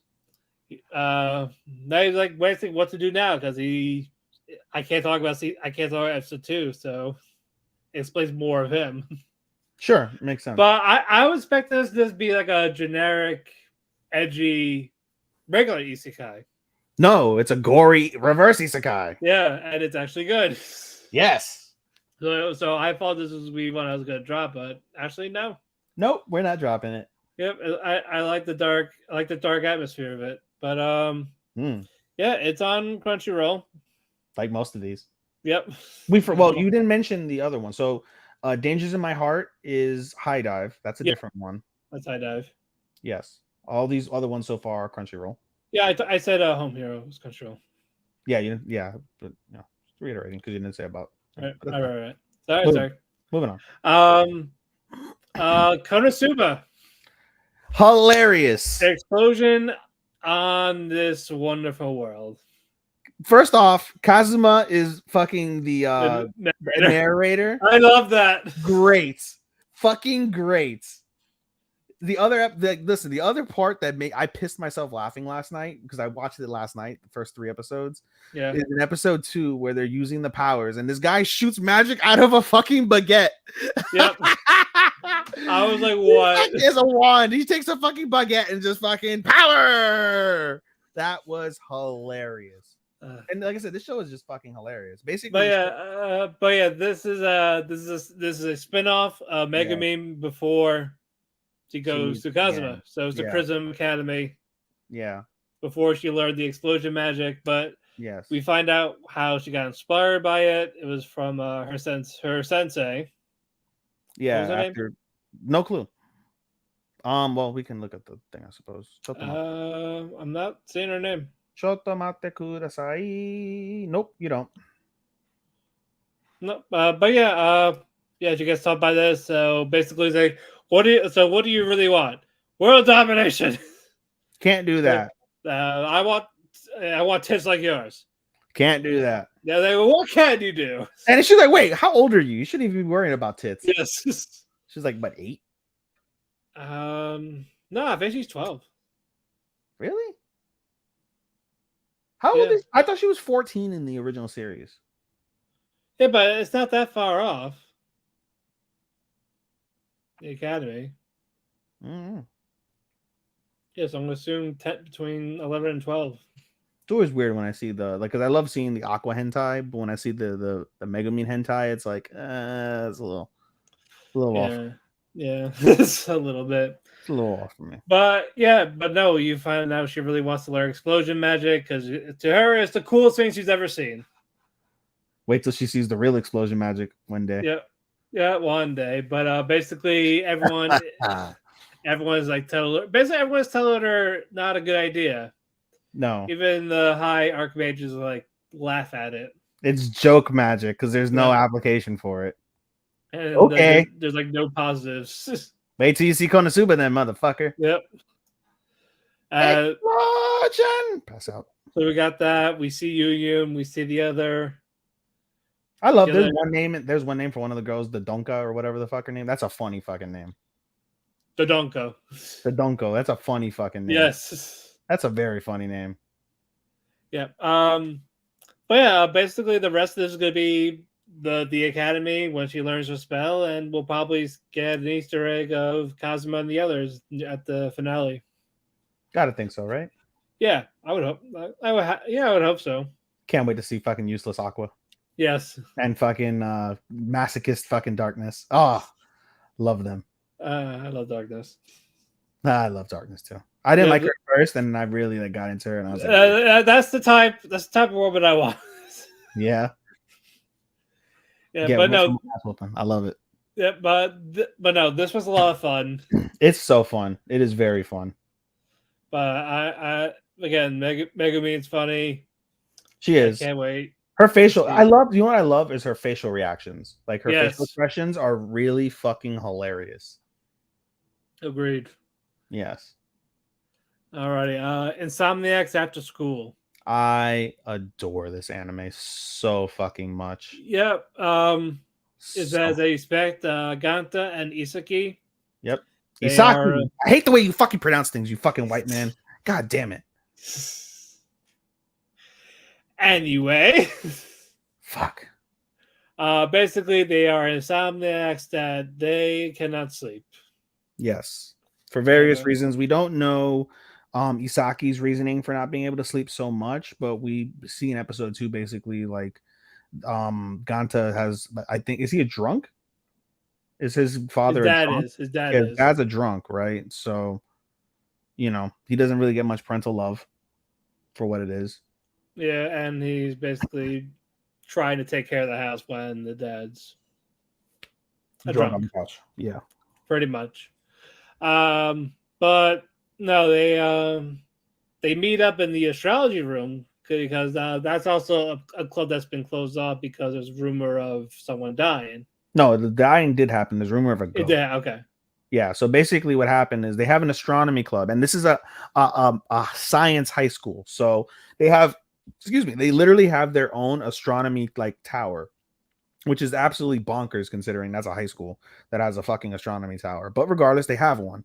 And basically, several years back, there was a child that was rejected from a confession, and she jumped off the astronomy tower and killed herself. And so there was a rumor of a ghost, which we find out later on wasn't the case. But regardless, the tower is abandoned after the suicide, and the club is disbanded at that point. Right. And so because of this, basically they go there to sleep. Yes. And then they eventually meet up there. It's like, like you said, like basically it was my spot. No, it's my spot. Yeah. And eventually came to the point where let's share let's share it. It'll be their little secret. Yep. And they hang out and they very quickly become friends. And they go out at night. I love the nighttime aspect of it. I do as well. I certainly do. Yeah, like I would that because that's the main selling point. Because again, they're insomniacs, so of course they're gonna be walking around at night. So the nighttime setting should be beautiful. Yeah, and it is. It is. Yep. I gotta wonder: is Japan always like that, where there's nobody on the streets at night and it's that picturesque? I wonder. I mean, when we were there, it's you get some people like normal, but I mean that's you were in Tokyo though. That's the thing. Like that's not like a city in like the suburbs, basically. Right. Okay. So I'm very curious to see what that would be like. Maybe that might be the same way, but no, I like the interactions between them. I love them. I love the interaction between them. This is definitely an underrated one. 100%. It's a high dive one, guys. Yep. So we got 3 on high dive. We'll get to the other one later. Yes, we will. But no, this one's worth keeping. It's definitely sticking around. I love it. I can't wait to see them grow. I really can't. By episode 2, there's only 2 episodes out, guys, but by episode 2, we start to see like I said, they've become fast friends, and we see like the development of potentially something more first coming from Isaki than we do from Ganta. Ganta kind of plays it off, and I love the dynamic also between the two people because they're polar opposites. Despite the fact that they're insomniacs, Ganta only has one real friend. Yep, and he's in a different class. And then meanwhile, Isaki is fairly popular. She has a gang of girls that she hangs out with a lot. And I love that Isaki is so like friendly. She wants to hang out and talk to Ganta like in school, but Ganta, for his, he's got a reputation for being like an asshole because he's grouchy because he's insomniac. So he tries to sleep. People make fun of him because he's like a dick when he's fucking grumpy because he's tired. So he's like, I just don't want to I don't want to fuck your life up. So let's not like actually talk in person, so they exchange line information. Yeah. And they talk via line like the entire day, and I thought that was so cute. The way Right. they talk. And even the side characters, I like so far. I like Ganta's friend. Ganta's friend is a real one, and Isaki's friends are they make fun of Ganta, but they don't know him. Right. So it's not the end of the world, and they're all like nice. They're really just chill, average high school girls, basically. They have like the really cute one. They have the one that's like into fashion, and then they have another one that's like basically the athlete. Like she's super tall. I laughed when I saw her at first, and then she hit the. Do you remember in episode 2 when I think it's episode 1 where she smacks the what the fuck are they playing that sport, like tennis sport with the racquetball? No, it's not racquetball. It's like anyway, she smacks the thing like high as fuck out of bounds, and she's like, "Good job, you fucking big brute." And badminton, yes. And it reminded me, I don't know why she reminded me so much of Micah from Stardom. I just thought of Micah for some reason from Stardom. Yeah, or Himeka. Yeah. Yeah. I thought of the two big ass girls. Right. But no, this is definitely a cute one. I love it. I absolutely adore this. Yeah, I can't wait for more. Me neither. All right. Tonikawa, Over the Moon for You, season 2. It's so much funnier. Mikasa and Nasa are back. It is funny. Yeah, and we get another new character. Well, a couple. We got a couple new characters. Yeah. One of them is Naoko, the teacher. Yeah. That's his teacher. That was a nice little episode with her. Yeah, basically, like she's having a hard time for classes. Like she's a workaholic. She's a workaholic. Doesn't have fun. Yep. There's Turns a guy that that asks her out. Says no. Yeah, but she eventually meets Nasa, and he talks about, "Oh, I'm married." He's like, "Oh, you got kidnapped by a delinquent," type of thing. Nope. Tsukasa's very. But Tsukasa is a very. She's just amazing. She's a good girl. She is. You mean you don't have time to give your wife attention? I'll be like, oh, that hit home. That hit home with the you don't have time to give me attention. Oh, that hit home. 100%. Yeah. But no, it's just she just sees that NASA is happy, like he's happily married, right? And this made Naoko call the guy back and says, "Hey, is that date still available?" Yeah. So that I really like that. Hopefully, she gets some chimpo. Yeah. That would be a Yakuza member. Ends up being Nasa's cousin. Yeah. Ginga. He was fucking funny. Yeah. He reminded me so much of Way of the House Husband. A little bit, but it reminded me of Way of the House Husband. That was great. Yeah. Basically, he is the cousin of Nasa, but he calls him Big Bro or Little Bro. Yeah. No, Big Bro. Big Bro. So he's like, I need to know you guys are really in love. Kiss. And then the other lady. And Nasa's like, Kaname. Oh, no, like, no. Yes. Tsukasa is like, oh, no, I don't know. And Nasa's like, okay. Yep. And then they're about to, and they're like, wait. I'm good. And then Kaname's pissed. I was like, I want to see the kiss. I want to hear the moan. You ruined this. Yeah. Why don't we hear them fucking at night? I want to hear them fucking at night. Right? Yeah. God, she's thirsty for the senpai and the Tsukasa. Horny indeed. But no, the humor is still there. I love the romance between the two. I feel it's more humor. So far. It's more humor, which I'm enjoying very much. Between this and Konosuba, oh, I can't wait. I know for you, Skip and Loafer is humorous as well, so that'll be mostly and Mashal. Oh, Mashal. Sorry. Yes. Yeah, so you've got a couple. I have 2 contenders. You have a lot more. I have 3 to 4. Yeah. Yeah. Fuck. Good luck, kid. Yeah, good luck for a lot of these, actually. For real. But oh man, I'm glad they're back. I wonder how far I have read this. I wonder how far they're gonna go. You have read this? Oh, yes. Do they have sex in the manga yet? No. Nah. All right, moving on. Dr. Stone, New World. Fun. Dr. Stone is back with a season 3. It is a 11 episode split core. Yep. We're picking up where we left off with the Ryusei special. Yep. Basically, they want to find oil. Yep. They need like food supplies, Yep. and they now acquired wheat, and they try to make the bread. And it's burnt to a crisp. Yep, they need a chef basically. But of course, the villages are like, "Oh, like this is fantastic. We've never had anything like this. Yeah, it's like a rock bread. tasty." Yeah, Chroma Kahaku love it. Yeah. Meanwhile, fucking Senku and fucking Ryusuke are just fucking in the corner vomiting, just like, "Oh, Yeah, like we need no Ryu say the greediest man ever needs like chef now." Yeah, he loves snapping his fingers. That's his thing. Yes. I can't do it with 2 fingers. This one, right? How does he do it? Yeah, like There we go. Too sweet. So too sweet that I can't. yeah. Nothing. I gotta practice that because as I am doing a Dr. Stone group, my friends in the future, so I picked that. Just use the one finger. Yeah, I can do that no problem. Yeah. But yeah, they bring back the Ryusuke's butler, Francois, who I unfortunately found out is gender fluid. Yep. Definitely. They even used the they them pronouns for it. Definitely thought it was a girl. Definitely wanted to smash Francois. Yep. Even despite Francois being the guy naming all this, but they're great. Basically, forget what to do with the board with the truffle. But did you see? Oh yeah, you didn't see today's.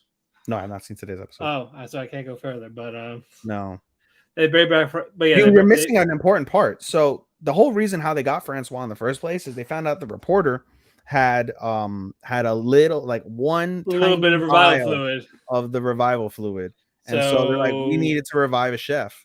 Okay, well, what are you going to give me back? So they revive the chef, Francois. Everything goes well with that. They make the bread, and then we find out what she wanted, and it's a mirror, but not Chris for said, what you think. Chris said that as a manga reader, he thought that they were. They were a dude. I thought it was a chick. Regardless, it makes sense. They, them. Yep. Feminine Francois man. I love how Chrome and Kohaku picked it up easily. The they them. Yeah, that was interesting. Yeah, I was like, oh, go, cool, love it. Hashtag inclusion. Yeah, but yeah, basically she wanted a mirror, but you find out it was basically they made a camera. Yeah, you get your mirror, but we're gonna make a camera instead. Yeah. Well. So they take pictures, and Senku takes a picture. They get aerial photography. Yep, aerial photography, and he has the Einstein face with the sticking his tongue out. That was cute. I was like, wow, I like that. That was really dope. Yeah, for sure. No, again, me and Chris we know how this goes. So, and this was good. Right? It's done. It is done. It is done. How many more seasons do you think? I'm gonna say 2. 2 more? Yeah. So this one and another, or this one and 2 more? Like, see, depends how many episodes. I'm gonna say season 5 though. Okay. Yeah, it depends how they do it. Cool. But what you call it? I like it. It's a lot. Very nice start. I like I did like the Minecraft type of animation they did for that was unique and different. Yep, that was new. Do you know? Have you given Stone like higher than a 4, or no? Season 1 I gave a 4. Okay. Season 2 I gave a 3.5. I gave both 4s. I gave the movie 4 as well. Like this is like a 4 anime. Oh yeah. Oh yeah. The special was a 4. Yeah. These are like 4 animes for me. Like, you know, there's just something about it that will never really hit 5. I don't think. Maybe by the finale it will, but it's always like, you know, a really, really solid anime, like up there in like your top 10, no problem, easy. But it doesn't ever hit that like, oh my god, it's like so amazing type of one. But I do tell people that like don't know about anime, like you have children, yeah, do they like science? Yeah, kind of. If they love science, this is absolutely a recommendation that you could watch with children. 100%. Even though I wish Senku Kohaku would fucking bang, but now I'm interested, pal. Spoil it. Do they end up hooking up? No. Oh. Anyway, Gundam. I just thought about that before we move on. Before we move on to Gundam, technically, does like the villagers, are they all like Senku's family? Because they're like descendants of. Yeah, they said that. Yeah, so they're Yeah, like they said family. that. Yeah, but this is like it's like so far apart. Like the It's okay. generations is like that really they're gonna get the form babies and all that. Okay. Yeah, so it'd be like they just barely know each other type of thing. Sad face. All right, let's move on But to season 2. Mobile Suit Gundam, Witch from Mercury season 2. Dark. Wow. But yeah, this is 2 weeks Dark. have passed since what happened in the finale. Yep. Suletta is still doing duels for Miorin. And Miorin is still, And she's completely fine. Like nothing happened. Yep, like Like this she is didn't normal. just fucking squash a human like a bug and splattered blood everywhere. And she thinks everything's fine with her and Miorin. And it's not. Yeah, Miorin's in space. She wants nothing to do with her. She's tending to her dying father. Yep. Who's in a coma. Yep. And so because he's in a Prospera. coma, yep, you're gonna get to it. Yep. She's talking to her. She's basically saying now Miorin's in charge of that company. Mm-hmm. And she basically like, why are you telling me this? Like, because she wants something. What do you want? What is it? I want you to head up the project that I was working on with your father. Yep. Basically, and it has to do with the gun format. I forget the name of the project, like Twilight or something. Project like Complete Zero. Complete Zero. Yeah, Complete Zero. Basically, it's using the gun format to stop all war. Yep. And so Miorian is very hesitant of doing that. Like, I'm not trying to be a part of that, whatever. And then she's like, why are you telling me this in the first place? Like, this is a banned technology. I could go and like report you. She's like, if I knew you were going to do that, you would have left me already to go do that. Yeah. Like, I trust you. And you don't want to mess up anything with Suletta now, do you? And like, this is the first time that somebody calls her out. Like, you're a conniving ass fucking woman. And she knows. Yeah. And she's aware of it. She accepts it. They even have a conversation about like, how could you tell your daughter to kill somebody? Like, she did it in your best interest. That's why you and your father are still alive. Yep. Savage, bro. She's so savage. And then we get the big reveal.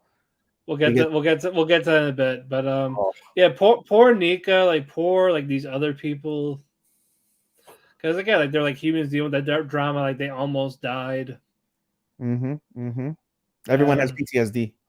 Yeah. Sure. 100%. Yeah. And there's drama in the school. Yeah. And Ellen, creepy. Yep. Especially with Suletta. Like put his arm around her, like pressing her in. Elon is a fucking creep. Super creep. But Suletta is again, she's focused on Miorin. Rest in peace to Virgin Allen number 2 or 3, whatever one that was. Yeah. Rest in peace. Anyway. Yeah. So basically, the next duel's going on. Mm-hmm. It's like basically a free for all, but fucking terrorists come in. Mm-hmm. They're fucking shit up, and it was Sophie that wanted to fight Suletta basically almost to the death. Yep. And you see what actually happens to the Gundam users when they hit the permit score high. Yep. And Sophie died. And on the other side, Prosperity's talking about Ariel, why it's so important. She's speaking to what's her face, the her former like a protege, basically on the on the rock. So what happened, Ethan? The big reveal is like, hey, why is it that the question is posed? Why is it that Suletta doesn't ever get affected by Ariel? And we all basically surmise like, oh, it's because she bonded with Ariel as a child, and so Ariel got used to like the storm, right? And we found out that that's not the case. We found out that the reason that the data storm exists in this way and why Suletta is not affected has to do with genetics. It has to do with the fact that Prospera had another daughter named Ari, I believe. Is that correct? Ari? Yes. And she sacrificed her own daughter to create Ariel. In essence, Ariel is Ari. Ariel has basically Ari's like brain functions. Yep. What? Holy shit. And homegirl's about to throw up. She's so sick to her stomach. She's like, I can't believe you killed your own daughter for this. Like, what the fuck is wrong with you? And, Suletta doesn't know. Suletta doesn't know, and Prospera just has a wicked smile. Like it's, bro, and it all of this has to do with with the president and killing her husband. Yep. Revenge is. Oh my god. Telling you, she was gonna be a villain, and look what's happening, bro. She's kind of, what she reminded me of a little bit, tiny bit, Bondrewd. Little bit, yeah, little Bondrewd in her. Yeah, but Bondrewd did to multiple people while saying he loved them. I'm sure fucking Prospera told her daughter she loved her. Probably, yeah, but we'll see how that plays out though. But no, still, Jesus I'm sure, yeah, we'll get a flashback on that shit. We better.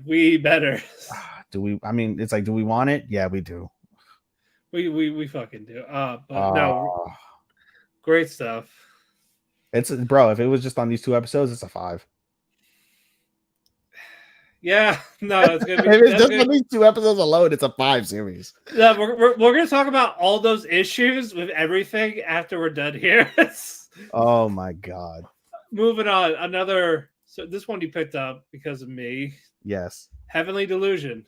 Yes. I thought, I read the description and I was like, oh, it has to do with like robots and shit. Like in some capacity, it mentioned something about like robots. I thought that's what I thought it was. And I was like, this doesn't seem like thing. But we're wrong. We were wrong. For the good. For the better good, we were wrong. This was Promised Neverland vibes in a way. Kind of. Yeah. I see that. Yeah, with the drawings of the gods. It's so intriguing, but it's like a post-apocalyptic world. Inside it's like a school. It's like a living facility. Yeah. It's got the pool, it's got like it's all run by robots. It's run by an old particular like lady. Yep. It's been what they said, like 10 or 15. No, it's got to be like 15 years. They said about 15 years. About 15 years since the tragedy of the post. I guess aliens. What is it? Aliens came down and destroyed all of Tokyo, Japan. I believe it's something like that. Something along those lines. Like these god-like creature things, but they ate humans. What? And they eat humans. Yep. And then the president told this kid that there is an outside, and we see our main characters, Kiriko and Maru. Basically, they venture around. Kiriko is basically escorting Maru to, what was the town? Heaven. Well, they're looking for heaven. Yeah, they're looking for heaven. What heaven is, we don't know. We find out later on in the episode that Kiriko in particular is looking for 2 individuals. One is a doctor. One is just a guy that she knows. Yeah. And we, in episode 2 or 3 is when we get, 2 is when we get the backstory. Yeah. No, 3 is when we get the backstory. No, 3. I didn't see 3 yet. You haven't seen? Oh, you haven't seen 3. Oh, so I can't go into details. In episode 3, we get the true backstory. You're gonna be like, "What the fuck, dude?" Yeah, I can't wait. Yeah, you are definitely gonna be like, "Wow, did not expect." That. I love the concept of this world. I do like the characters so far. Yeah, I love the designs of these alien types, angels, whatever they are. Yeah, they're like animals, but they're like, got like multiple eyes or multiple tentacles and fucking Episode 2, we see them fucking kill a whole ass woman who was protecting it because that used to be her son. Yeah. And then as she gave that round speech of how like it's still him in there, he hasn't killed me yet. Bam! Cuts her in half, blood everywhere. Yeah, cut her face in half. Yeah. No, cut her body. She just got cut. Body. I thought it was at the top of the head, but still, Jesus Christ. No, you're thinking of Demon Slayer. Yeah, that's right. But damn, what the fuck? I didn't know I didn't know how to process that. I can't wait for episode 3. Yeah, episode 3 is really sad, and you get the backstory, and you understand why. Because basically, at the end of episode 2, basically Maru talks about his feelings to Kiriko. Yeah, like, I like you. I want to be with you. I want to be your boyfriend. And the reveal at the end of episode 2 is, I appreciate your thoughts, but even though I have the body of a woman, I have the brain of a man. But what do you mean? Cue episode, and then episode 3 goes into how that became. It's legit. It's legit, and you're gonna be like, wow. No. There's another one. There's another one. I'm glad I picked up. I'm glad I picked it up. It's definitely an interesting concept. Yeah. I just hope this doesn't fall off. This was my Blue Orchestra pickup. Oh yeah, that's right. Because this was my Blue Orchestra pickup, and then our main event was the. I have space for one more. That's up to you. We already told you. No. I said no. I picked up the other one because I had room for one more. Okay. If I kept with the drop of Yuri, I would have one more. Right. Okay. And truth be told, it would probably, honestly, I would probably pick up one that we're not watching, which is Yamada. Right. That would be the one if I end up dropping Yuri for whatever reason again, I'll give it 2 more episodes. If I drop it by 4, I'll pick up Yamada. Okay. And that'll be that'll be a Sean special. Yeah, okay. But no, this definitely has potential. I like this a lot. It's different, and that's I think a theme of this season. There's a collective of like anime. You get your Demon Slayer shonen, you get your rom-coms with a couple different ones. You have gore and violence, you have darkness, you have mystery. We have slice of life. We have a bit of everything. You have a bit of everything. It's a hodgepodge of genre this season, no doubt. Yep. All right. Speaking of the next one, we are gonna go with Hell's Paradise. You haven't seen this one either? I've seen the latest. You've seen the latest? Okay, so have I. Yeah. So have I. Yeah, I'm caught up on everything except for Heavenly. Okay. Also, guys, for Heavenly, it's on Hulu or Disney Plus. Disney Plus if you're anywhere but America, Hulu in America. Yep. But yeah, Hell's Paradise, one animated by Mappa. The ones that are doing Vinland Saga Season 2, and also recently did Chainsaw Man. And of course, Attack on Titan. Yep. So basically now, animation is a lot better in this than the Chainsaw Man's. Yes. We follow Gabimaru the Hollow. Garando Gabimaru. Yep. I love that in Japanese, garando, which means hollow. That's a cool word, garando. Basically, he is a prisoner sentenced to death, but can't die. Not that he can't, refuses to die. Yeah. Even though he's saying, I don't care, he wants to die. No, he has a revelation as he's about to die. Yep. And also the executioner, Sagiri. Yep. She's hot. Yeah, she's basically his executioner. She's smoking. Yep. I would love to stick the end of my fucking stop it. Sword up her fucking pussy. But they're trying everything to get him to die. Enough is working. He's like refusing. And the reason why he doesn't want to die is because he wants to go back to his wife, Yui. Which at first he hates her. Because the antithesis of who Gabimaru is. Basically like where Gabimaru feels like he's cold and callous and he just kills because he has to kill because he's part of like a clan of killers. You know, she's the one who teaches him like it's not normal to want to kill people, and as long as you understand that, I'm going to love you. Like, she's the daughter of the chief, and the chief is actually fucking immortal, which is pretty wild. And she's just a sweet soul. She's definitely a sweet soul. Her father, I think it was her father, right, that abused her. Gave her the scar. And Matt is frozen. Of all times for you to be frozen, you son of a bitch. God damn it. All right. Let me see what I can. Let me frozen. Matt froze at 153.38. Gotta let Sean know, guys. So we're doing this in real time. Where is the Talk the Kēki chat for us? Talk the Kēki, Talk the Kēki, Talk the Kēki, Talk the Kēki chat. Hey, Matt, Sean, Garmer, shout out to Sean. Matt froze on the pod at 153.38. Will need editing. Matt says to you guys, internet died, keep talking. All right. So basically, as we continue on with Hell's Paradise, we get as again her father abused her daughter slightly, gave her like a scar on her face because basically he wanted to make sure she never leaves the village, that she's not attractive to anybody. And so as part of like Gabimaru's like growing up process, he basically is gifted his daughter for marriage. But again, she's a really kind and sweet, gentle soul. She's the antithesis of Gabimaru. She just, she's very kind and very supportive, and warms him up. And from that aspect, basically, where he had no love, his family was killed. We find out in episode 3 his family was killed because they tried to leave the village themselves. And so he was raised by the village chief and taught to just, there's no weaknesses. Any sort of like emotion is like a sign of weakness, it'll get you killed. And so for many, many years, that's how he kept his life. But over the course of the series, he ends up learning like it's okay to have emotion, and he does have an emotion and an attachment for his wife.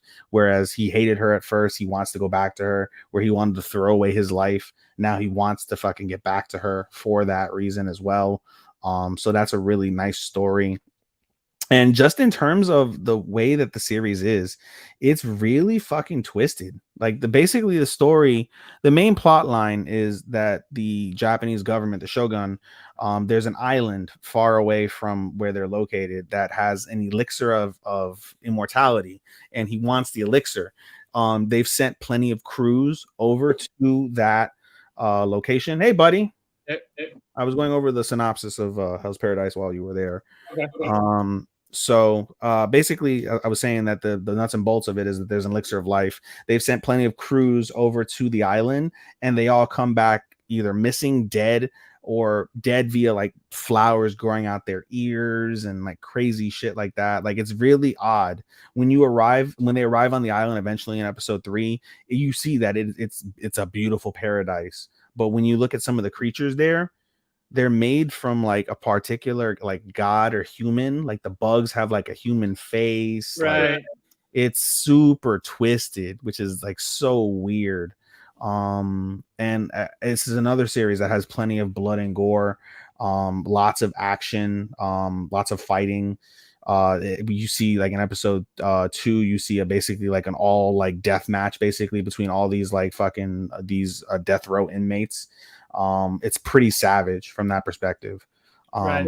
Yeah, dude, it's super solid. While you were gone, I basically explained how like influential Gabimaru's wife is to him, and how she's the antithesis of him. Basically, she is like the kind, sweet soul, and basically helps him discover that it's okay to have emotion and it's okay to feel a little bit of weakness because that'll help him be a better person. And yeah, and he doesn't really want to kill because of her.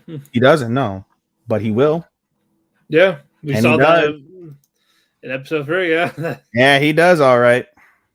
But no, very gory. I like it. Yes.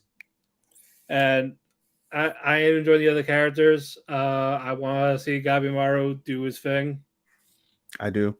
Imagine Gabimaru being invincible, being fucking immortal.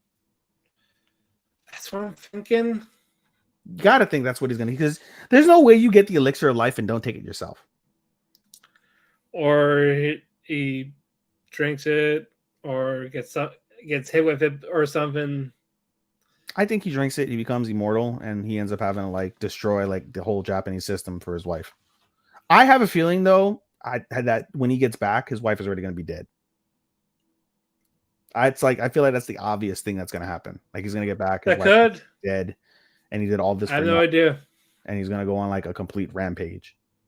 Just fucking assassinate everybody. Yeah.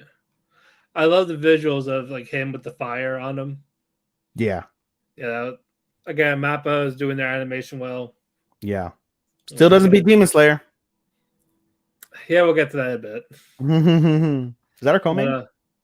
Yeah, that's next actually. Whoa, we're at the co-main and the main already? Yeah. Oh shit, imagine that. I know. Let me go through. Did we miss anything? I don't think so. We did. No, we have our co-main and our main. All right, buddy.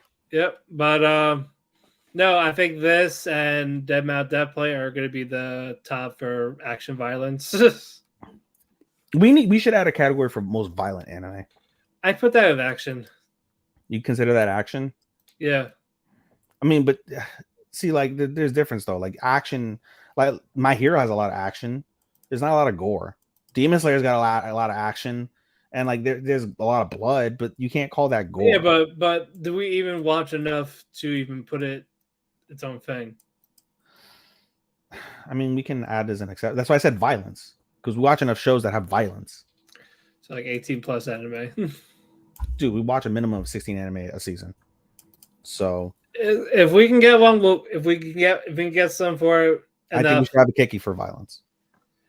If we have enough, we can do it as a. We'll go by year basis. Oh, you want to do an end of the year basis? Well, yeah, I think it'd be better as an end of the year. Boyoku, as they say in Japanese. Boyoku. Anyway, right, but we will get to our co-main. Demon Slayer, the Swordsmith Village arc. So good.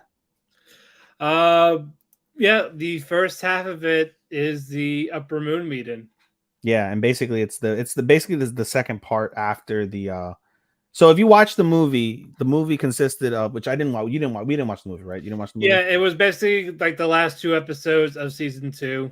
And then the first episode of season 3. Yeah. And that lasted approximately 45 minutes or so, give or take. Yeah. But as you said, it mainly consists of Tanjiro being found after the battle, and he ends up in a coma for 2 months before waking up. While he's in a coma, he dreams of, he basically has what we find out later is kind of a like shared dream, like a shared memory from an ancestor. And so there's a mystery behind that. But as Matt said, basically while he's in a coma, we see the Upper Moon meeting. It's been 113 years since the Upper Moons met with Muzan. Yep. And yeah, as Matt said, we get a lot of fucking a lot of blood and death in that. Yeah, what you call it? Yorichi. I think. I don't know the character names. I was talking about the upper one. I believe it's Yorichi. We finally see Koku. Am I tripping? Did he not have the same hairstyle as the character that we saw in the dream? I'm not saying. Oh, you read the manga? Yeah. See, whenever you say "I'm not saying," you're clearly hinting that I'm going in the right direction. Because you would just tell me flat, no, it's not, and I'd be like, okay. Well, if it was no, I would still say the same thing. Let you figure it out, basically. But yeah, Kokushibu is the upper one. We finally see him, 6 eyes and all. Scary motherfucker. Oh, you could tell. Yep. Even the demons, when they touch, like Kaza was like, no, like he felt pressure right away. Yep. Doma, he's a dick. I love him. I love Doma. He's number 2, right? Yeah. He's very eclectic, very, very flamboyant. Right. Gyoko for upper 5. And I forgot who upper 4 was. Basically, Muzan is he's about had enough of them. He's pissed. Well, their upper moon's dead. So basically, he's not even close to his goal. By the way, Muzan looks just like Michael Jackson.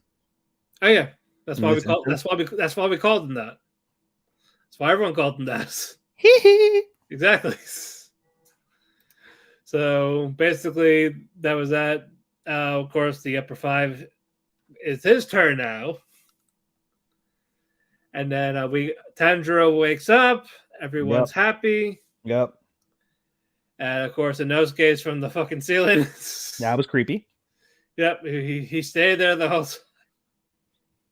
I love the dynamic between him and who's the girl?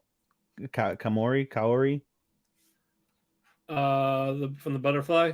Yeah, Shinobu's assistant. Kano. Oh, I love her. I can't wait for them to get together. You just know they're gonna get together. Yeah. Yeah. I can't wait. I loved how emotional she got. Like, oh, she probably showed emotion for once. And basically, okay, you got a letter from the blacksmith. It's like, hey, die, hate Yeah. you. I hate you. You'll never get a sword from me, motherfucker. But he's like, but I didn't break it. I just chipped it. Yeah. So they're like, hey, you know what might be better? If you go visit him directly. Like, all right, let's go on a mission. So that's the plot. He's going to the Starsmith Village. We see two more Hashiras, the Love Hashira and the Mist Hashira. I hate the Mist Hashira. Same with the Heart one. You don't like the Love Hashira? She's hot but annoying. I don't mind that in the least. Yeah, but she gets better. I definitely thought when she said, "Hey, there's a secret in the village. You'll get more powerful if you find it." I definitely thought like she was talking about get a blowjob from somebody there. I 100. No, I legitimately like not even trying to be funny. I legitimately thought like it was something like sexual. No, she gets along with Nezuko as well. Yep. There's like big sister, little sister type of thing. Yep. And we see Genya again from season 1.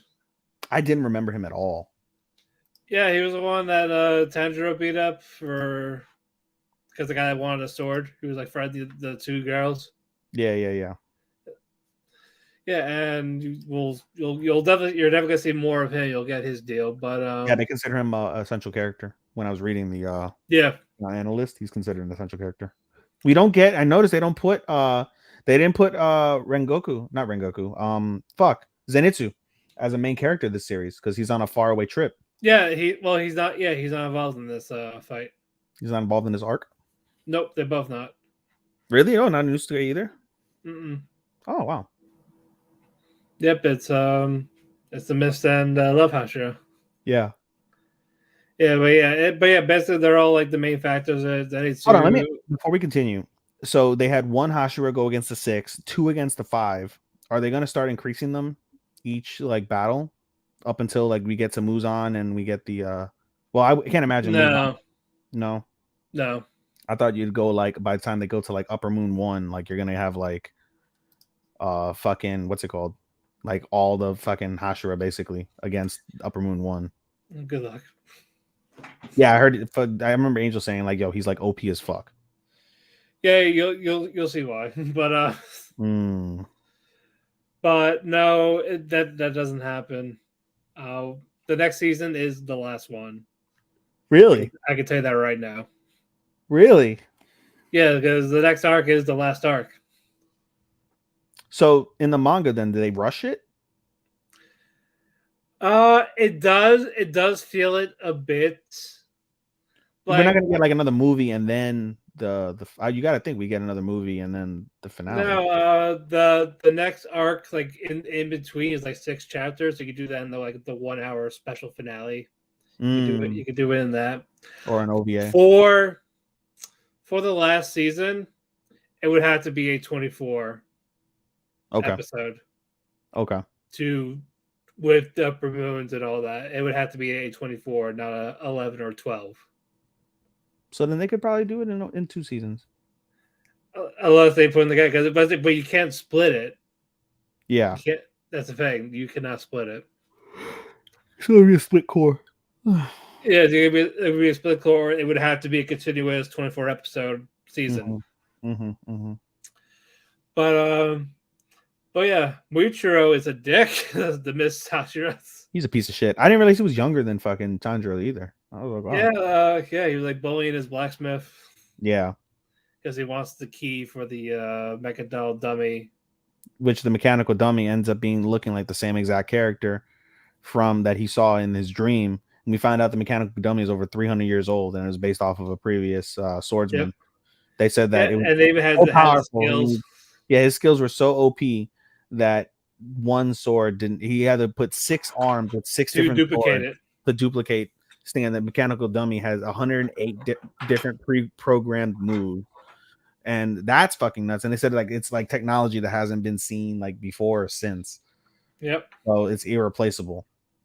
So if it breaks, you're fucked.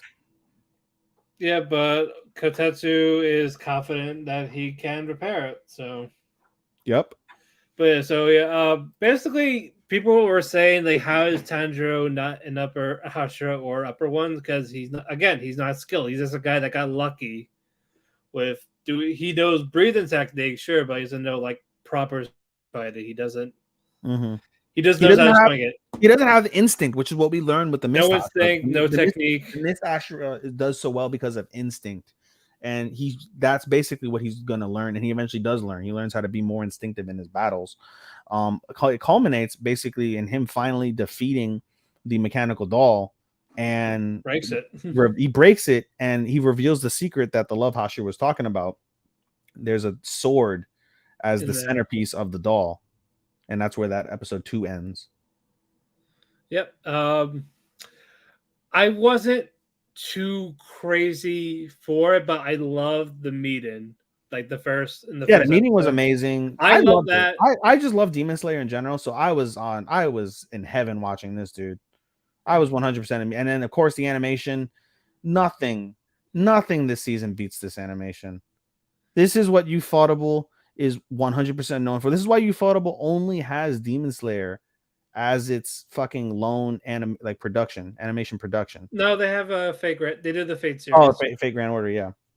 But this is what I mean. People, when you hear Ufotable, you think of 1000% Demon Slayer. Unless you know the Fate series. Unless you know the Fate series, I know it offhand, but I would 100% say Demon Slayer because this is animation excellence, really. Yeah, this and they even said they were gonna up it from the last season too. On top, and that last season was fucking amazing. Yeah, especially with the last fight. You get movie quality. This is one of those series where you get movie quality animation every single episode, and it leads to just a insane, mind-numbing display of animation perfection. Yeah. By the time the finales are always over. Yeah. Can we talk about Tendro being a Chad covering me to his chest with the rope? He's a nice, wholesome guy, dude. I know. I love that though. So yeah, they're coming. They're about to fall out. Boo. Yep. No, he's a sweet boy. Come on. She's got nice pink, very pink nipples. It was really nice to see. Well, it's bigger than her hair, sir. You know. I'm glad they didn't get rid of the hot tub scene. Oh, that was something that they were talking about. Oh, where she comes out naked. Yeah, but they blurred it out where you don't see her ass crack. I know, but I say that people wanted to cut it. Boo. They wanted to cut it. Boo. No, I can't wait for the fight. It's gonna be fun. But next up, main event. This you picked up, thankfully. Oshinoko. My star. Yep, but the it's known as Oshinoko. I know it's Oshinoko. Yeah. I haven't seen episode 2, so I don't know. Yeah. Yeah. We're not. But no. Episode 1 just covered the prologue or the first volume of the manga. 1.5 hours of one of the most legit, like a legit 1.5, not one of those 60-minute with commercials. No, it was a legitimate. It was basically a movie. It was basically a 1.5 hour movie for episode 1, and it is one of the more insane rides you will watch in one of those type of like series or type of like movie type of events. It was. I mean, you know, for Starman, he said he was stuck for about 2 hours or some shit like that. Like, no, sorry, 3. He said 3 days. He watched anime for 3 days. Yeah, I wasn't that bad, but I was mentally stuck for about a good I did hold off on watching by a day. It's just like I gotta process more. I only waited everything that happened. Yeah, I was so behind, and we need to record since we didn't do last week because I was so behind. Yeah. But oh my god, god, this it focuses on Ai Hoshino. 16-year-old star idol who gets pregnant. Yep. That's someone we don't know. But what you call it? The doc. Do we remember the doctor's name? Goro.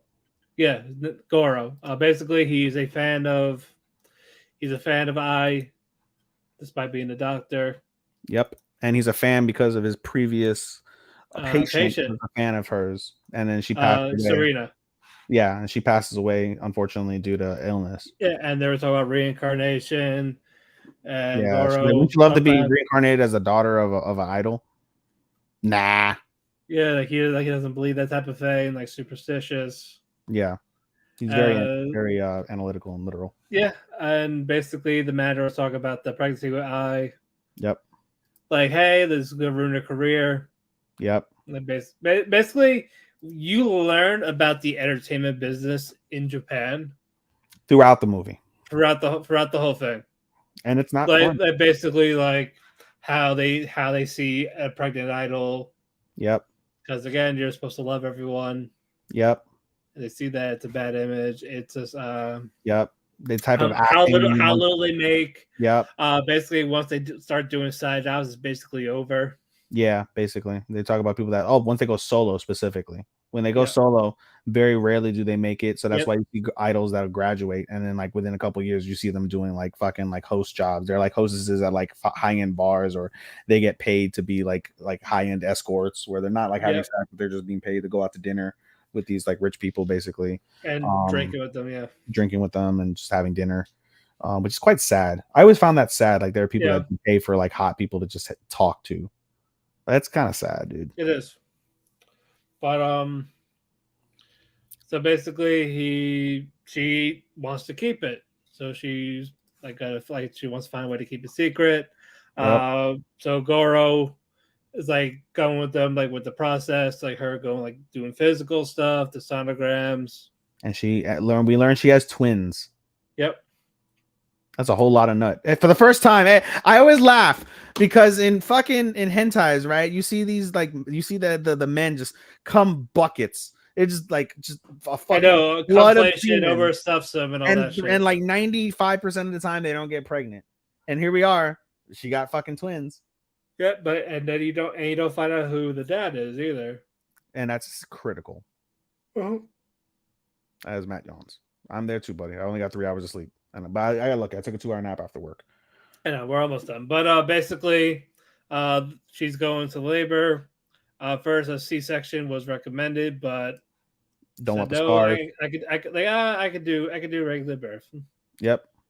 Yeah, Goro's like, I'll be right back. But I'll be there for it when it happens. Yep. And then as he's walking down, a man confronts him. A man confronts him and says, "Oh, are you Ai's doctor?" The doctor, yeah. Yeah, like, oh wait, how do you know that? Like, that's really limited information. And so he runs, he chases after him, ends up at the foot of a cliff, or at the base. He ends up at the foot of a cliff, a high cliff, yeah. And then he gets shoulder tackled off the cliff. He busts his head, and he's dead. Yeah, and the guy runs away. And eyes open. He's reincarnated as the boy, now named Aqua. Yep. Aquamarine officially, but Aqua. Yep. Aqua Hoshino. Yeah, and then the sister Ruby Hoshino. Yes, and we find out as the progressive, she's also reincarnated, and they talk. They have all their memories, but they obviously can't let anybody know that. Yeah. And we find out as she starts to think back on her past life when questioned by Aqua, we find out she's Serena. Yeah, but they don't know that they don't know that. They don't know that yet. Yeah, so and now Ruby wants to finally, she has a chance to finally be like this idol, like I. Yeah. Gets to suck on her titty. Gets to suck on I's titty. Yes, it talks about it's my God-given right, damn it. I'm a woman. I was a woman before. I get to suck on my mom's titty. Yeah, but it's important to suck on your idol's titty as a mother. Yeah. But yeah, they can talk normally like babies, but they freaked out on Miyako. Basically the manager. And the manager, I thought at first the manager was the father, and I was like, wow, what a piece of shit manager. But he's not. And basically he has a wife who basically ends up being the nanny. And she's like, oh, this is what I signed up for. I just want to be with a fucking rich guy, and I want to, live a simple life, da da da. But because she was like, oh, I know, I'm going to ruin Ai's career. I'm going to take pictures of these babies and I'm going to sell it to the tabloids and make a fuck ton of money. Yeah. And then so they do look like they're fucking gods. Yeah, they're like, oh, they're god. They might be. When you think about it, they might be. Yeah. So now Miyako is like, I'll do this for you, sure. As long as I get a husband out of this. Yeah, like, oh, you got to listen to everything we say, da da da da.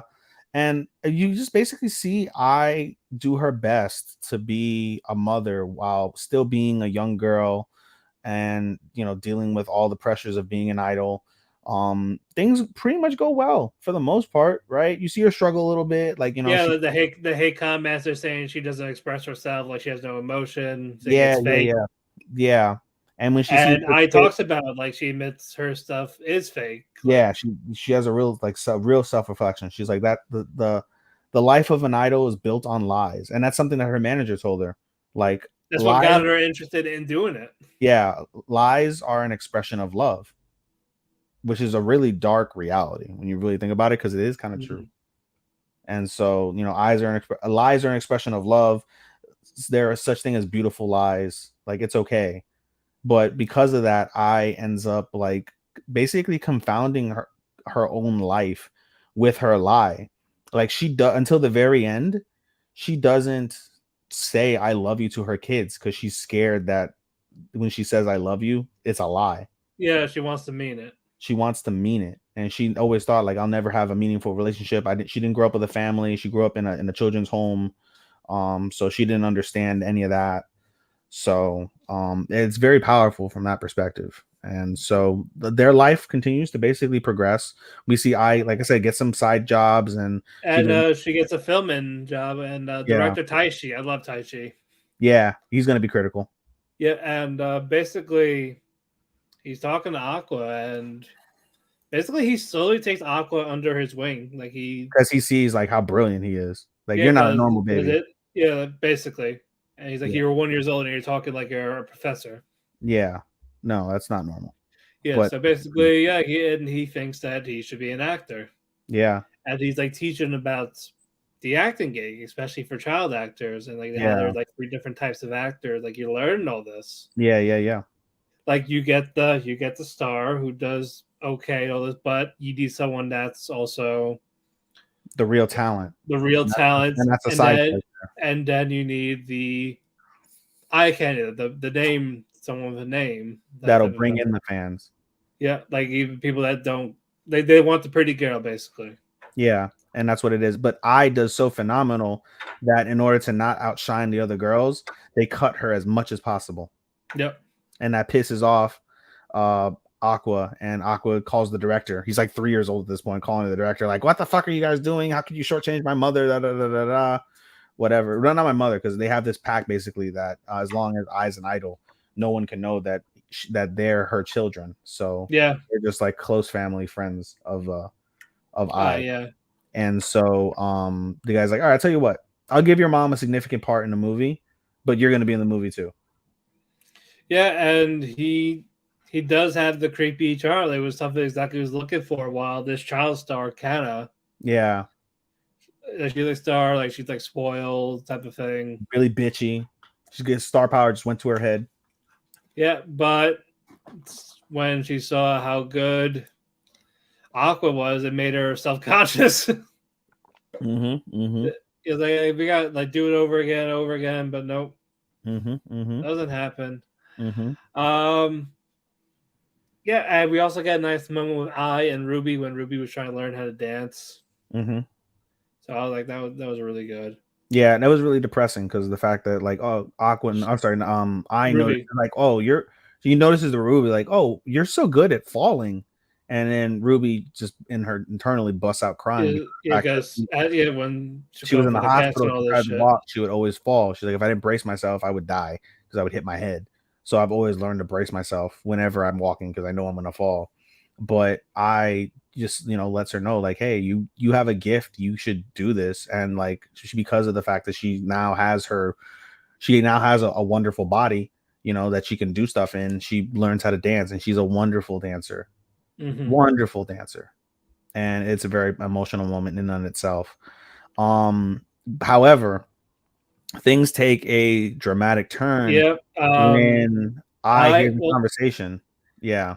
Yeah, basically, first I got announced to do a dome show, which is big. It's a huge for. Of course, she's done the Budokan, and for those, we watch Japanese wrestling. We don't watch Idol Life, but a Budokan show in Japanese wrestling is a major show. A dome show at the Tokyo Dome, PayPay Dome in Fukuoka. Or sorry, in not Fukuoka. Damn it, where is the PayPay Dome? I think it is in Fukuoka. Right. the Pepe Dome, because it used to be the Fukuoka Dome.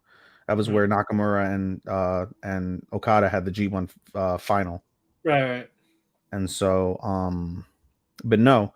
Anyway, so as Matt said, it's a big deal. She gets announced for a dome show, and one day I overhears Aqua and Ruby talking about their father. Like, who is our father? Do you ever wonder? And they Yeah. kind So of because of this, we see her on I a payphone. I goes to a payphone, reaches out to their father, and says, "Do you want to meet our kids? They're brilliant. I'm sure you would like them. I'm sure they would love to meet you." Yeah, okay. Here's my address. On the day of the dome show, of the concert, the doorbell rings. An unexpected ring. She's thinking it might be the manager. Yep. And it's her stalker, the same stalker that killed Dr. Goro. Yep. And so the stalker is pissed off. How could you lie? How could you, how could you have children? Well, first, hold on. First, he had flowers out. You say congrats on the show. Yeah. And then you see her eyes widen. He stabbed her In her abdomen aorta. Yep, and she falls down. This is where he starts talking about how could you lie? You said you loved us. Yeah. All this type of thing, because that's the dark part of the elephant. Like, yeah, you cannot have any of that. No relationship, until you graduate, because basically you're committed to them. Yeah.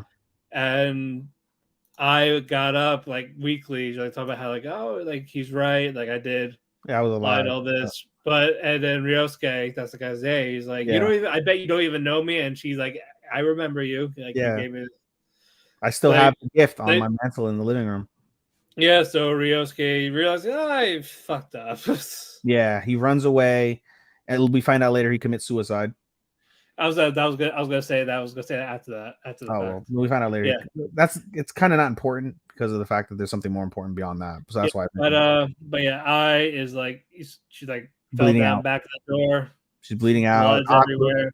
Aqua sees it. Aqua's there as she's telling him. On the other side of the door. Ruby's on the other side, and Aqua with her final breaths just said how proud she was to be their mom, and she was sorry that she couldn't be.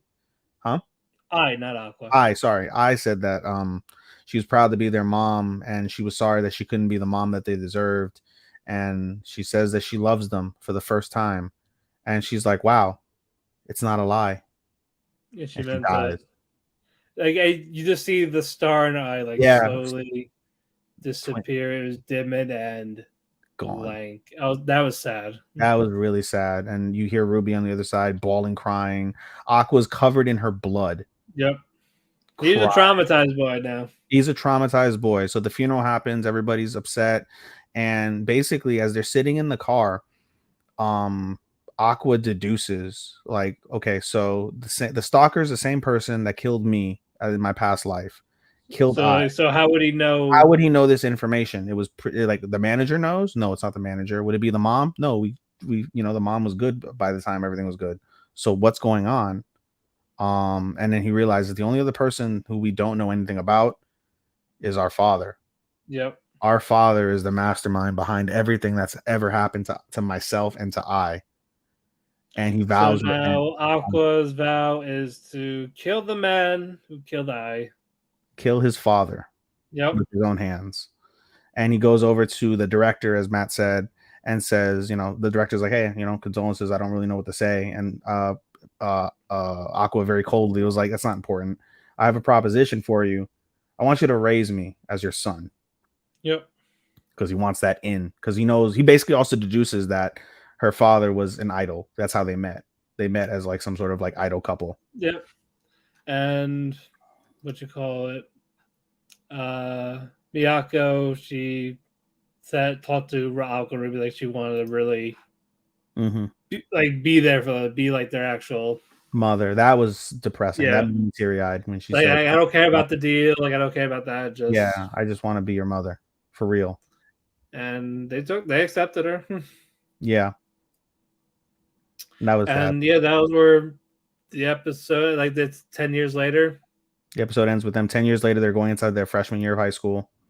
Aqua's like, why is your shirt your skirt so short to Ruby? She's like, oh, you're like an old man. He is an old man. Yeah. Well, middle-aged man, but middle-aged man, yeah. Well, no, he was in his 20s? He was in his late in 20s as a his doctor. 20s, yeah. Yeah, so he's like 44 now. something like that. Which, by the way, Yeah. was a little creepy because he was like, "Oh, like remember the nurse that when he was still alive was like, oh, you're a lolicon,' because he basically agreed to like if Serena basically made it to 16 that they could date, and he was like 20 something at the time. Right. So a little creepy. But you know, but yeah, it's years have passed. They're on their way to school, and then we see the eye glow from Aqua. It's like the plan begins, basically. That they're in. And it's a black star in his eye. Yep. Cute It got episode. dark really quick. It's got sad really quick. I didn't expect this A whatsoever. lot of various emotions. I'm not a fan of idol anime. I tried it and I'm just not a fan. And you can't go into this expecting an idol anime. You will not get that. You will get a lot of emotion, a lot of darkness, and it just there was a lot of heavy themes. Honestly, there was a lot of very heavy themes that you'll get from watching this, but it's very rewarding. And so I'm most certainly looking forward to having more. This is another one that's going to be a huge drama on our list. Would you consider this psychological? Drama, mystery, supernatural. How is it supernatural? Well, okay. The reincarnation. Yeah, never mind. Okay, fair enough. Yeah, but that's probably just it though. Now it's just more of a mystery drama. It's more of a mystery drama. It's going to be a big drama. For me, this drama and My Home Hero are the two leadings for drama. But no, this is going to be a very tough season. You said that in our chat. I 100% agree. How do we rank? I have a lot of bangers. Like even when we do our list, it's not even going to be what made it, why it didn't go top. It's more of just it's going to come down to what we liked better. Yeah. Even though they all deserve high praise, like holy shit. Think about it, right? We have a season with Demon Slayer, and it's a great season, incredible stuff. And yet we're main eventing, and we felt more connection with Oshinoko. Yep. Like, and a lot of dark horses. A lot of dark horses. Yep. A lot of those. A lot of ones that are always be in our top, like the Dr. Stones, the Tonikawas for you and I. Probably going to rank low. I'm venturing the guess right now. Those will probably rank low in comparison to some of these. Some of them are probably going to rank lower. Some are going to be rank higher. That's going to be the crazy part for us. I think we always end up being in a relative consensus. We're not like Starman, who has like complete different opinions. You and I our one was his 10. Yeah, our thoughts are fairly aligned. Normally we're always within like 1 to 3. Yeah. Because fall was your 1 was my 4, my 1 was your 4. Yeah. So we're always within 2 to 3. Yeah, but this is gonna be hard. This will be harder. That's what she said. Exactly. But all right, from your first impressions, what are your 5? Not in order, just your favorite 5.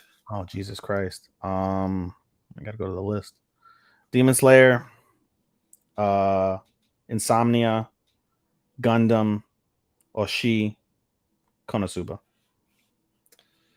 As of right now, as I watched the rest of the episodes, Gundam, Heavenly Delusion, Oshinoko, Skip and Loafer, and Hell's Paradise. They're really good stuff. Yeah, nothing wrong with a lot of the. This is gonna be so difficult. Oh yes, it will be. I'm not looking forward to it. We're in for a ride, buddy. We are in for a ride. Don't worry, we're at the 20% line. True. Yeah, some of them are already a quarter done. True. But no, I'm looking forward to everything that's going to happen. Next week we'll do actual reviews. God willing, I'll be behind. I'm busy the entire weekend. No, so. we'll find a day to do it. What am I doing? The 20. I can't. It have to be another Thursday because I'm busy. Oh no, I know we should be able to do it. I'm busy the 29th. The 29th is a Saturday, so no, we should be okay. We should be okay to do it on a Friday if we need to. Yeah. So okay. We'll do Friday. All that, guys. we talked our cake. We had our cake. We are full of cake. Thank you for joining us for our season premiere. Follow me on Twitter at DamienPhoenix12. Follow him on Twitter at Showstopper24. Follow our Twitter at Talk the Kēki. We also have at Talk the Kēki Instagram. We have a link tree for wherever you listen to your local podcast: Apple Music, Spotify, iHeartRadio, Share Radio, Audible. You name it, we're there. Thank you, W2M Network and Chairshot Radio, for sponsoring us. Hosting us on their websites. We wish you sponsored. That I wish. And thank you, Sean, for being our editor. Anything else you want to add? Follow me on Instagram at AI_anime24. That's my anime Instagram. You can follow me on my other Instagram, my podcast Instagram, podcast.senpai. Again, as Matt said, we have all of our link trees on our socials. On my link tree, you'll find my other endeavors. Shout out to my boy Andy with the MMA for Marks podcast. We did record on Tuesday, so that should be coming up shortly if it's not already out. Wonderful episode we did, very short and concise, only an hour and 23. Unlike us, which always goes a minimum of 2 hours, you'll get short and sweet and a lot of banter and tomfoolery with that show. So check us out there. And again, check us out on all of our other, check the W2M network, I should say, out at all of our other channels and all of our other locations. Again, you can catch us on Twitch and YouTube in terms of the lives when we record every Thursday and or Friday. So do give us a look if you want to see our wonderful faces and see the wonderful reactions, because that's something I think the fans don't get. They don't get the facial reactions that we make when we make these jokes and why we're laughing and all that, and why we're laughing. Yeah, you can literally see like our reactions, and I think that's entertaining in and of itself. So let's get out of here, buddy. All right, guys. We'll see you guys next week. Arigato, anato, faku, and sayonara. Sayonara, minasan. Bye. Welcome to Talk the Kēki.